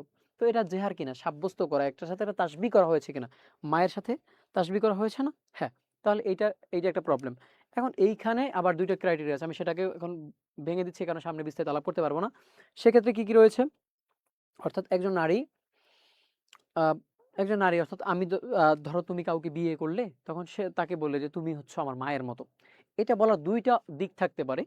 প্রথম দিকটা হতে পারে কি, যে আমার স্ত্রী সে তো একজন নারী, এবং আমার মা সেও একজন নারী। এখন আমার নারী, যাকে আমি বিবাহ করেছি, তার মহব্বত, তার ভিতরে যে ভালোবাসা, সেটা আমি তার মধ্যে মায়ের রূপ, মায়ের ছায়া দেখতে পাই। অনেক সময় আমাদের মা, অনেকের মা চলে গেছেন দুনিয়া থেকে। তো সেক্ষেত্রে এই নারীর কাছে অনেকে ভরসা খুঁজে পায়। তো সেক্ষেত্রে এই ধরনের যদি বলা হয়, সেটা কিন্তু জিহার হচ্ছে না। কারণ কি, এখানে মূলত অঙ্গের কথা বলা হয়েছিল, অঙ্গ বোঝার চেষ্টা করো, এখানে অঙ্গের কথা বলা হয়েছে। তো এই ধরনের অঙ্গ, এবং সেটা কিন্তু হিসাব মানে যে নেগেটিভলি বলা হচ্ছে। অনেক সময় বলা হয় না যে, যদি কেউ বলে যে এই তোমার এই হাতটা আমার মায়ের হাতের মতো, আমার মায়ের হাতটা এরকম সুন্দর ছিল, এই ধরনের হলে কোনো প্রবলেম নাই। কিন্তু বিষয়টা হচ্ছে মূলত এটা একটা নেগেটিভ অর্থ ওরা দিচ্ছে। কি নেগেটিভ অর্থ দিচ্ছে, এটা আশা করি তোমরা ধরতে পারছো। তো এই ধরনের যদি হয়, তখন সেক্ষেত্রে কিন্তু জেহার সাব্যস্ত হবে, অন্যথায় কিন্তু হবে না। আচ্ছা, আমরা আর একটু সামনে যাই। যদি জেহার এটা করে ফেলে, তখন সেক্ষেত্রে কি হবে, দাসীর ক্ষেত্রে কার্যকর হবে না। এই যে বিধানগুলো তোমরা ভাইয়া পড়ে নিবা, এগুলো আর বলছি না আমি। আচ্ছা, এখন এই ক্ষেত্রে কি কি করবে, তিনটা বিষয় রয়েছে, যে যদি কেউ জেহার করে ফেলে, তাহলে তার জন্য তিনটা বিধান রয়েছে। এখন জেহার করে ফেলছে, হতেই পারে, মানুষ তো, আমরা ভুল করতে পারি, ঠিক না? তাহলে সেক্ষেত্রে কি করবে, গোলাম আজাদ করবে। এখন সেই গোলাম আজাদ করার ক্ষেত্রে অনেক ক্রাইটেরিয়া রয়েছে, সেই গোলাম কি মুসলিম হতে হবে কিনা, না কাফের কোনো যে কোনো একজন গোলামকে আজাদ করলে হবে। তো সেক্ষেত্রে আমি বলে দিই, হানাফি মাযহাবের ইমাম আবু হানিফা রাহমাতুল্লাহ মত হচ্ছে যে কোনো ধর্মের একজন গোলাম আজাদ করলে হয়েছে, এখানে কোনো বাধ্যবাধকতার কিছু নাই। আচ্ছা, এরপরে ওকে, এরপর দেখো ধারাবাহিকভাবে 2 মাস রোজা রাখা, এইটা নিয়ে একটা খুবই গুরুত্বপূর্ণ কোরআনুল কারীম একদম আয়াতের মধ্যে আসছে মুতাতাবিআইন, অর্থাৎ একদম ধারাবাহিকভাবে। আজকে মনে করো আমার 59টা রোজা আমার পূর্ণ হয়ে গেছে, কালকে আমার 60 পূর্ণ হবে। ও আচ্ছা, এখানে একটা বিষয়টা আগে বলি। এখানে একটা বিষয় হচ্ছে জেহার, এইটা মানে ধারাবাহিকভাবে 2 মাস পূর্ণ করা। এখানে ধারাবাহিকতার কথাটা কেন আসছে? অর্থাৎ আমি তো বিবাহ করার পরে আমার স্ত্রী আমার জন্য বৈধ হয়ে গিয়েছে। আবার স্ত্রীর জন্য স্বামী বৈধ হয়ে গিয়েছে। এই না? এখন সেক্ষেত্রে স্বাভাবিকভাবে তারা দুজন একত্রিত কাছাকাছি হতেই পারে। এই যদি এটা হয়, তখন সেক্ষেত্রে কিন্তু ধারাবাহিকভাবে ২ মাস রোজা পালন করতে হবে। এই মানে জেহার করলে। এখন এই জেহার করার মাঝখানে সে কখনোই এই যে মানে এই যে ২ মাস সময় যে রোজা রাখবে টানা ২ মাস, এই ২ মাসের মধ্যে সে এই কখনোই কোনোভাবে তার কাছাকাছি যেতে পারবে না। বুঝতে পেরেছো? যদি তারা কাছাকাছি যায় তাহলে কিন্তু আবার সেই জেহারের অধীনে পড়ে যাবে। তখন আবার তাকে যেদিন থেকে আজকে ৫৯তম রোজা আমি পালন করলাম, কালকে আমার ৬০ পূর্ণ হবে। কিন্তু আমি আজকে আ আ স্ত্রীর সাথে মিলন করে ফেলছে কেউ। তখন সেক্ষেত্রে কিন্তু আ এই ৫৯ দিন আর কাউন্ট হচ্ছে না। তখন আবার তাকে শুরু থেকে আবার সেই ৬০ শূন্য থেকে আবার ১ থেকে কাউন্ট করতে হবে। বুঝতে পেরেছো? এবং এরপরে আরেকটা হচ্ছে মিসকিনকে খাওয়াইতে হবে। একদম টানা ২ মাস খাওয়াইতে হবে। একাধারে ২ মাস সক্ষম হলে ৬০ দিন অন্তত মিসকিনকে অর্ধ পরিমাণ, এই যে বিষয়গুলো রয়েছে এগুলো করতে হবে। এর যেকোনো একটা, এখন কথা হচ্ছে ৩ টাই করতে হবে কিনা? না। যেকোনো একটা যদি করে তাহলেই তার জন্য আদায় হয়ে যাবে। আচ্ছা, আরেকটু সামনে যাই। একদম সর্বশেষ প্রশ্ন এটাই সম্ভবত। দেখো, এটা হচ্ছে আযাবিহাতু মা হিয়া ওয়া মা হুকমু যাবিহাতু। ৬ মিনিট, ৫ মিনিটের মধ্যে শেষ করছি আমরা। দেখো, এটা হচ্ছে জবাই করা। জবাই করা মানে হচ্ছে কি, দেখো আমরা একটা পশু জবাই করব বলতে আমরা সেক্ষেত্রে একটা পশুকে নিলাম বা একটা পাখিকে নিলাম, গলাটা কেটে ফেললাম, এটাই জবাই। এই জবাইয়ের ক্ষেত্রে অনেক ক্রাইটেরিয়া থাকে যে সে জবাইটা বৈধ হচ্ছে কিনা, কারণ মুসলিমরাও আজকাল পশু কুরবানি করছে, অপরদিকে হিন্দু বা অন্য ধর্মাবলম্বী যারা রয়েছে তারাও কিন্তু করছে। এখন কারটা খাওয়া বৈধ? এটা একটা প্রশ্ন থেকে যায় না? সেই প্রশ্নেরগুলোর উত্তর আমরা এখানে খুঁজবো। দেখো এখানে লোকাতান অর্থগুলো কি আছে? মাজবুহাতুন, যাকে জবাই করা হয়। এবারে মা ইউজবাহু মিনান নাআম, অর্থাৎ পশুদের মধ্যে থেকে যাকে কোরবানি করা হয়। এবার মা ইউজবাহু মিনাল মাশিয়া, অর্থাৎ মাশিয়া মানে হচ্ছে যে ওই যে চতুষ্পদ প্রাণী যেগুলো পায়ে ভর দিয়ে হাঁটে, এই যে প্রাণী যারা রয়েছে, এই প্রাণীগুলোকে হত্যা করে। দেখো এগুলোরই আবার ইংলিশ শব্দগুলো আমি একটু নিচে দিয়ে দিয়েছি তোমাদের বোঝার সুবিধার্থে। স্লাটার্ড মানে কি? স্লাটার মানে হচ্ছে হত্যা করা, আর স্লাটার্ড মানে হচ্ছে যাকে হত্যা করা হয়েছে। তাহলে মাজবুহা মানে হচ্ছে যাকে হত্যা করছে। একই অর্থ দিচ্ছে না? একই অর্থ দিচ্ছে। পরেরটা দেখো, কিল্ড, যাকে হত্যা করা হয়েছে। মাজবুহা মানে কি? জবাই করা, জবাই করলে সে মারা যায়, তাহলে কিল্ড হবে, ঠিক না? আর এগুলো সবগুলো কিল লিখলে কিন্তু ভুল হবে। কিল মানে হত্যা করা, আর কিল্ড মানে যাকে হত্যা করা হয়েছে, এটা অ্যাডজেক্টিভ ফর্ম। তোমরা ইংলিশ আমার থেকে ভালো পারো। এবার ডেডিকেটেড, উৎসর্গিত, উৎসর্গ করা। ডেডিকেট মানে উৎসর্গ করা, ডেডিকেটেড মানে উৎসর্গিত, যাকে উৎসর্গ করা হয়েছে এটা পশু। স্যাক্রিফাইস, স্যাক্রিফাইস মানে হচ্ছে কি? উৎসর্গ করা, ওই একদিকে শুধু স্যাক্রিফাইসড হবে, অফার্ড। আচ্ছা, এই যে শব্দগুলো রয়েছে এগুলো তোমরা চাইলে ব্যবহার করতে পারো, না চাইলে তোমাদের খুশি, তোমরা না চাইলে নাও করতে পারো, বাট করলে মন্দ হবে না। সামনে দেখো এই যে সংজ্ঞাগুলো, আযাবিয়াতু মা ইউজরা মিন দুমুহু বিসসিকিনি বিগয়রি যালিকা মা তরিকি হালিক। এই যে মানে বিষয়টা হচ্ছে কি, আমি এত আরবি পড়ার এখন সময় তোমাদের জন্য হবে না। বিষয়টা হচ্ছে যে একটা পশুকে তাকে ছুরি বা ছুরি জাতীয় কিছু একটা দিয়ে তাকে তার গলা থেকে বা তার শরীরের কোনো একটা অংশ থেকে তার রক্ত প্রবাহিত করা, এই রক্ত প্রবাহিত করার মাধ্যমে তার জীবনটা নিয়ে যাওয়া, এটাই মূলত হচ্ছে জবাই। এখন এই জবাই হালাল হারামের বিষয়টা সামনে আসবে। আচ্ছা, এখন হচ্ছে হুকমু দাবিহাতু আল মাজনুন। এখন দেখো মাজনুন মানে হচ্ছে কি, এই শব্দগুলো অর্থ জানতে হবে ভাই। শব্দগুলো অর্থ না জানলে তুমি লিখতে পারো। মাজনুন মানে হচ্ছে পাগল। পাগল ব্যক্তি যদি সে যদি কোনো কিছুকে হত্যা মানে জবাই করে, সেটা জায়েজ হবে কিনা? এক্ষেত্রে ৩টা বিষয় আছে। সেটা হচ্ছে যদি পাগল ব্যক্তি মুসলিম হয় তা বা আহলে কিতাব হয়। এখন এখানে আহলে কিতাব একটা প্রশ্ন থেকে যায়। আহলে কিতাব কি? আহলে কিতাব হচ্ছে ওই সমস্ত মানুষ যারা কখনো মূর্তি পূজা বা শিরক করে নাই কিন্তু ইসলাম গ্রহণ করে নাই। এখন তোমাদের প্রশ্ন হতে পারে এই ধরনের মানুষ কি এখনো পৃথিবীতে আছে? বর্তমানে এই ধরনের মানুষ আসলেই নাই, কারণ যারা ছিলেন তারা হয়তো কেউ উজাইর আলাইহিস সালামের মূর্তি বানায় পূজা করতেছে, অথবা অন্যদিকে ঈসা আলাইহিস সালামকে আল্লাহর পুত্র বানায় তারা, নাউজুবিল্লাহ, তারা এভাবে তারা ইবাদত করছে। তো সুতরাং আহলে কিতাব বর্তমানে আর নাই। এখন শুধু যদি পাগল ব্যক্তি যদি মুসলিম হয় তাইলেই কাউন্ট হবে। এরপর হচ্ছে জবাইয়ের মাসআলা সম্পর্কে যদি অবগত থাকে। এরপর হচ্ছে যদি বিসমিল্লাহ বলে জবাই করে সক্ষম হয় তাহলে। এইখানে বিষয়টা দেখো, অনেক সময় তাহলে বলবা যে পাগল আবার সে আবার জবাইয়ের সময় মাসলা কেমনে জানবে? এটা হয় না যে ধরো তুমি এখন মাসালাগুলো জানো, এখন আল্লাহ না করুক কোনো কারণে মানসিকভাবে একটু সমস্যার মধ্যে পড়ে গেছো, এখন তুমি জবাই করতেছো, কিন্তু তুমি তো অনেক সময় দেখবা মানুষ অভ্যাসের দাস, একটা কথা আছে না, সেগুলো জানে, সুতরাং তার ভিতরে অনেক সময় থেকে যায়। যেমন অনেক সময় মৃত্যুর সময় কিন্তু অনেক মানুষের কাজ করে না ব্রেইন, কিন্তু তারপর দেখবো অনেকের মুখ থেকে জিকির জারি থাকে, এটা কারণ কি, সে অভ্যাসের ভিতরে। তো এই ধরনের হলে তখন সেক্ষেত্রে কিন্তু জায়েজ হবে। বুঝতে পেরেছো? আচ্ছা, এবারে হুকমুল যাবিহাতিল আল ওয়াসানিয়্যু, মানে অসানি মানে হচ্ছে কি মূর্তি পূজক যারা, অর্থাৎ মূর্তি পূজা যারা করে এরা যা জবাই করবে কোনোটা জায়েজ হবে না, কারণ এরা হচ্ছে মুশরিক, এরা কখনোই আল্লাহকে উৎসর্গ করে না, তার জন্য এটা জায়েজ হবে না। যাও সামনে যাচ্ছি। এরপরে দেখো আল মাজুসি, মাজুসি হচ্ছে কি দেখো অগ্নি পূজারী। মাজুসি মানে কি অগ্নি পূজারী, মাজুসির নিয়মটা হচ্ছে এটাই যে মূর্তি পূজারী মাজুসি মানে অগ্নি পূজার দুটোই পূজা করছে, যেহেতু তারা শিরক করছে, সুতরাং তাদেরটা জায়েজ হবে না, দুটোই একই নিয়ম। আচ্ছা, সর্বশেষ দেখো বিসমিল্লাহ, এই যে হুকমু যাবিহাতে তারিকিল তাসমিয়াতে, অর্থাৎ যদি কেউ বিসমিল্লাহ কোনোভাবে আমি জবাই করছি কিন্তু বিসমিল্লাহ আমি পরিহার করে ফেলছি, তখন সেক্ষেত্রে বিধান কি? সেক্ষেত্রে বিধান হচ্ছে বিসমিল্লাহ হয়তো আমি ত্যাগ করতে পারি তিনটা কারণ হতে পারে। প্রথম কারণটা হতে পারে কি, যে আমি ইচ্ছাকৃতভাবে আমি আল্লাহ ব্যতীত অন্য কারণে আমি জবাই করছি, এর জন্য আমি বিসমিল্লাহটা বলছি না। যেমন হিন্দুরা বলি দেয়, বলি দেওয়ার সময় কি বলে, হরে কৃষ্ণ হরে রাম, এই যে বিভিন্ন নামে তারা জবাই দিচ্ছে, এটা আল্লাহর বাইরে চলে গেছে, তখন এটা কিন্তু ইচ্ছাকৃতভাবে তারা কিন্তু অন্য গায়রুল্লাহ নামে তারা করছে, এটা হারাম। দুই নাম্বার হতে পারে কি, অনিচ্ছাকৃতভাবে হয়ে গেছে। যেমন আমরা অনেক সময় হয়তো জবাই করতে গেছি, মুরগিটা মারা যাচ্ছে, আমরা অনেক সময় খুব দ্রুততার সাথে জবাই করে ফেলছি, তখন এই সময় এরকম করে ফেলছি, জবাই করে ফেলছি কিন্তু বিসমিল্লাহ বলা হয় না, সেক্ষেত্রে কি হবে? সেক্ষেত্রে এটা জায়েজ হবে। কেন জায়েজ হবে? কারণ আমরা তো ভুলে গেছি, আমরা তো ইচ্ছে করে বাদ দিই নাই। আর আল্লাহ তো বলছেন যে আল্লাহকে আমরা তো প্রার্থনায় বলি, সূরা বাকারার শেষের দিকে দেখবা যে আল্লাহ তুমি আমাদেরকে এমন কোনো বিষয়ের জন্য পাকড়াও করো না যেটা আমরা ভুলে গেছি। আর আল্লাহ পাকড়াও করবেন না, কারণ আমার ব্রেইনে যেটা নাই, তাহলে আমি সেটা কি করে করবো? এর জন্য আল্লাহ কখনো এই ধরনের জিনিসের জন্য আল্লাহ ধরবেন না। তো এর জন্য মনে রাখবা, যদি কেউ ভুলে বিসমিল্লাহ ত্যাগ করে ফেলে, কোনো কারণে বলে নাই, তাহলে সেক্ষেত্রে তার জন্য জায়েজ হবে। সর্বশেষ দেখো, ইচ্ছাকৃতভাবে বিসমিল্লাহ বর্জন করলে, কেউ আছে এখন অতি পণ্ডিত, যে না আমি বিসমিল্লাহ বলবোই না, কি হয় দেখি, এই ধরনেরটাও হবে না। তাহলে একমাত্র ক্রাইটেরিয়া পেলাম, বিসমিল্লাহ বলতে হবে, নয়তো ভুলে বিসমিল্লাহ যদি কেউ না বলে তাহলে জায়েজ হবে। এই দুইটা বিষয় ছাড়া যা আছে সব অবৈধ। তোমার মনে যা আসবে তুমি সেগুলো সব অবৈধ ধরে লিখে ফেলবা। আচ্ছা, এরপর হচ্ছে হুকমুল জানিন। এই জানিন মানে হচ্ছে কি আমি বলি, এটা প্রশ্নটা একটু ভিন্নভাবে আসবে। সেটা হচ্ছে যে একটা পশু, সেটাকে জবাই করা হলে তার পেটের মধ্যে বাচ্চা আছে। এখন সেই বাচ্চাটা জায়েজ হবে কিনা? এখন অনেকে বলতে পারে কেমনে এত নির্দয় হয়, একটা পেটের মধ্যে বাচ্চা আছে সেই পশুটাকে আবার কেমনে জবাই করে? এটা হতে পারে, যেমন মনে করো একটা উটের দাম অনেক বেশি না, একটা বাংলাদেশি উটের দাম একটা কত, আমি যতটুকু মনে করি বা হয়তো 5 লাখ টাকার কম হবে না। তো একটা 5 লাখ টাকা একটা অ্যাসেট তুমি ধরো মনে করো সৌদি আরব থেকে নিয়ে আসছো, আনার পরে কিছুদিন পালন করতেছো, এখন হঠাৎ করে তোমার সেই উটটা অসুস্থ হয়ে পড়ছে, সেটা এখন হতে পারে সে প্রেগনেন্ট হতে পারে না, হতেই পারে।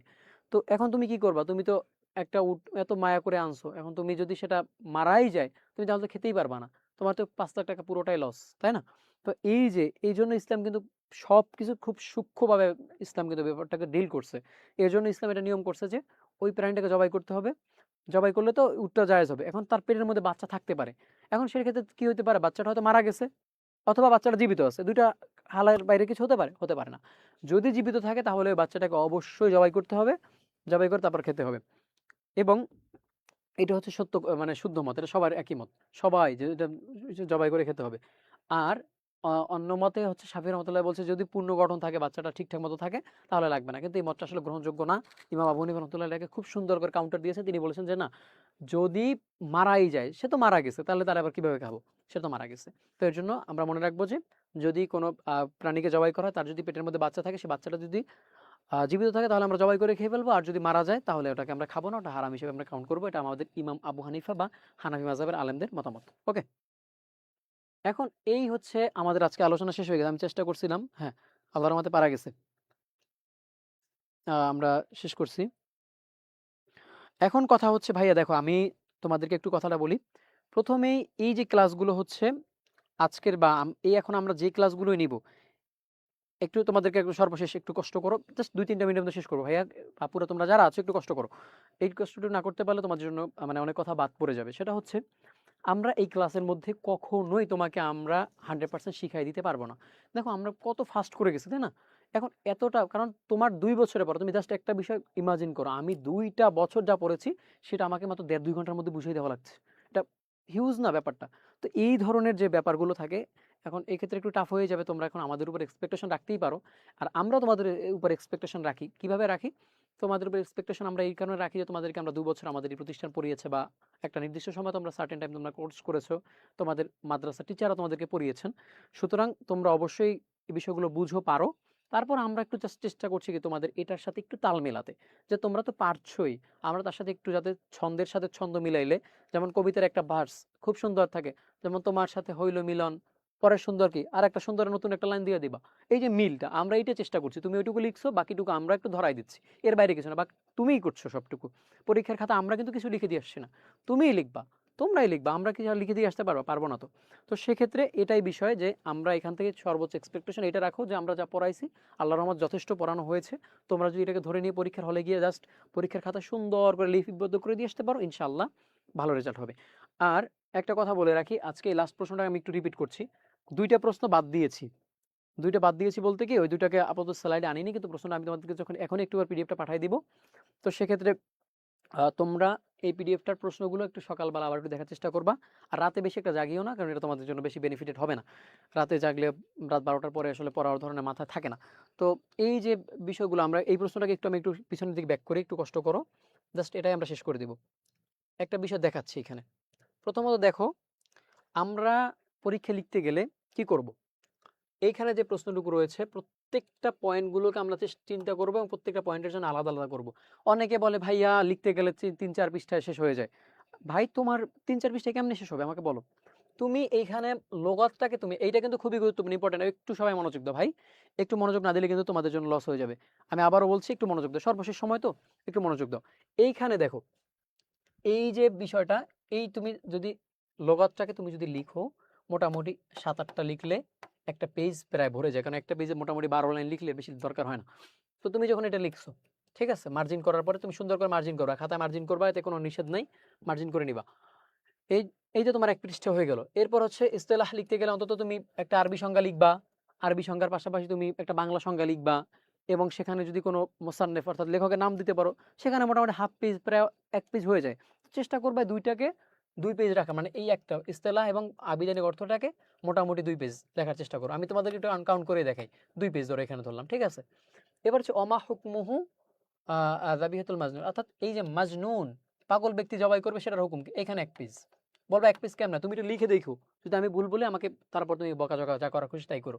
এবার হচ্ছে অসানি, এই যে একটা, এখানে 1 পেজ হবে, এইখানে 1 পেজ হবে মাজুসি। এবার হচ্ছে বিসমিল্লাহ ছাইরে দিলে এখানে 1 পেজ, এখানে 2 পেজ হয়, কারণ বিসমিল্লাহ ছাইরে দিলে কে ছাড়ছে এবং ইমামদের মতামত, এখানে 2 পেজ, আমি 1 পেজই ধরলাম এখানেও। আমি তোমাকে একটু পরিসংখ্যানটা দেখাচ্ছি কিভাবে প্রশ্নটা বড় হয়, দেখো। এরপরে এখানে ইখতিলাফ আছে, ইখতিলাফটা লিখলে তোমার আরো 1 পেজ হয়, 2 পেজ। এবং এখানে কত হচ্ছে আমরা একটু কাউন্ট করি, 2 আর 1 3 আর 1 4 1 5 1 6 আর 2 8, অলরেডি 8।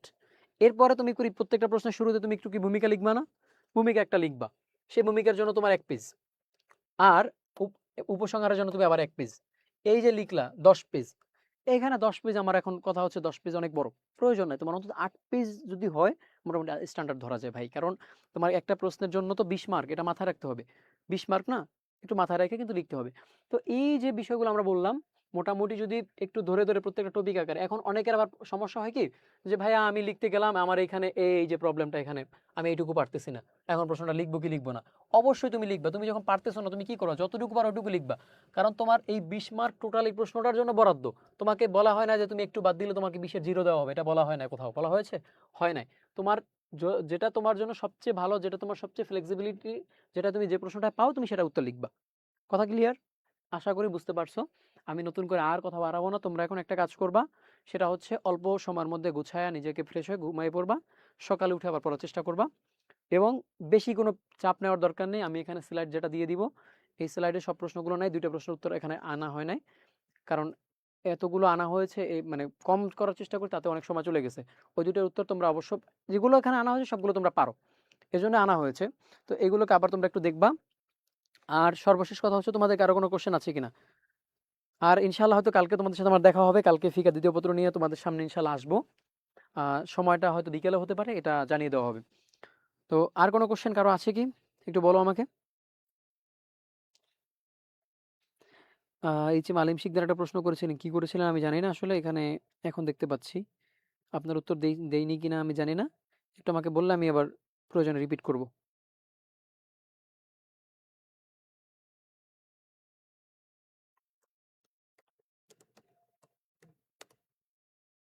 আচ্ছা, আর কারো কোনো কোশ্চেন আছে? আমি আর লেট করাচ্ছি না, অলরেডি 11টা আপ হয়ে গিয়েছে, 11টা 7 বাজে। আহ, কারো কোনো কোশ্চেন? দেখতে পাচ্ছি না।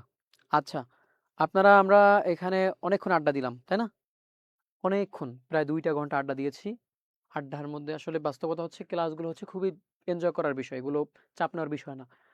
মূলত এখন এই একটা ক্লাসে তো ক্লাসগুলো নেওয়া লাগছে, জন্য মনে হচ্ছে অনেক চাপ। বাট যদি পুরো সময়টা আপনাদের সাথে থাকতে পারতাম আমার জন্য বেশি ভালো লাগতো, কারণ আপনারা বাস্তবতা হচ্ছে আপনারা অনেক বেশি এক্সপার্ট, অনেক বেশি আসলে জ্ঞানের জন্য অনেক পিপাসু, এটা আমার জন্য অনেক হেল্প হইতো। তো না পেয়ে আমি সত্যি আমি আমি আসলে নিজে লুজার মনে করছি, আসলে আপনাদের কাছ থেকে অনেক কিছু শেখার ছিল, সেটা মিস করছি। তো যাই হোক, ইনশাল্লাহ এই কোর্সের পরেও বা অন্য কোনো ক্ষেত্রেও দেখা হয়ে যেতে পারে। তো আর এরপর আপনাদের আরো 2টো ক্লাস ইনশাল্লাহ আমি নিব, হাদিস ক্লাসটা সম্ভবত আমি নিব, আর ফিকাটাও আমি নিব, ফিকা দ্বিতীয় পত্র কালকে ইনশাল্লাহ দেখা হবে। তো আপনারা ভালো থাকবেন, সুস্থ থাকবেন, আর কারো কোনো কোশ্চেন থাকলে আমি সর্বশেষ ইনশাল্লাহ তাহলে কোশ্চেনটা নিয়ে শেষ করছি। আচ্ছা, কারো কোনো কোশ্চেন পাচ্ছি না, তাহলে আমরা আজকের কথা বাড়াচ্ছি না, আপনাদের সাথে আবারও দেখা হবে। তবে অবশ্যই মাথায় রাখবেন, কালকে কোশ্চেনে যা আসবে আপনি সবচেয়ে সুন্দর যে 5টা প্রশ্ন পারবেন সেই 5টাই লিখবেন, যে 5টা সবচেয়ে ভালো পারবেন। আবারও বলছি, আপনি কারো উপর ভরসা করবেন না, এটা কখনোই কাম্য না। আপনারটা আপনিই লিখবেন ইনশাল্লাহ। আর কোশ্চেনটা খুব গোছানোর চেষ্টা করবেন। এই যে মার্জিনের পরে একদম বরাবর লেখার চেষ্টা করবেন না, একটু ফাঁকা রেখে চেষ্টা করবেন, এবং লাইনগুলো একটু সুন্দর আঁকাবাঁকা করবেন। আপনারা জানি না আসলে কি করছেন, আসলে এই যে বিভিন্ন কিছু স্টাইল ঢং টং করবেন, ঢং করবেন, ঢং না করলে লাইফে কোনো দাম নাই। জীবনে ঢং না করতে পারলে সাদা মাটা হয়ে কোনো লাভ নাই, ঢং করতে হবে, বুঝছেন? যাই হোক, আচ্ছা, তাহলে আপনারা সবাই ভালো থাকেন, সুস্থ থাকেন, বিদায় নিচ্ছি। আসসালামু আলাইকুম রহমতুল্লাহি ওয়া বারাকাতুহু।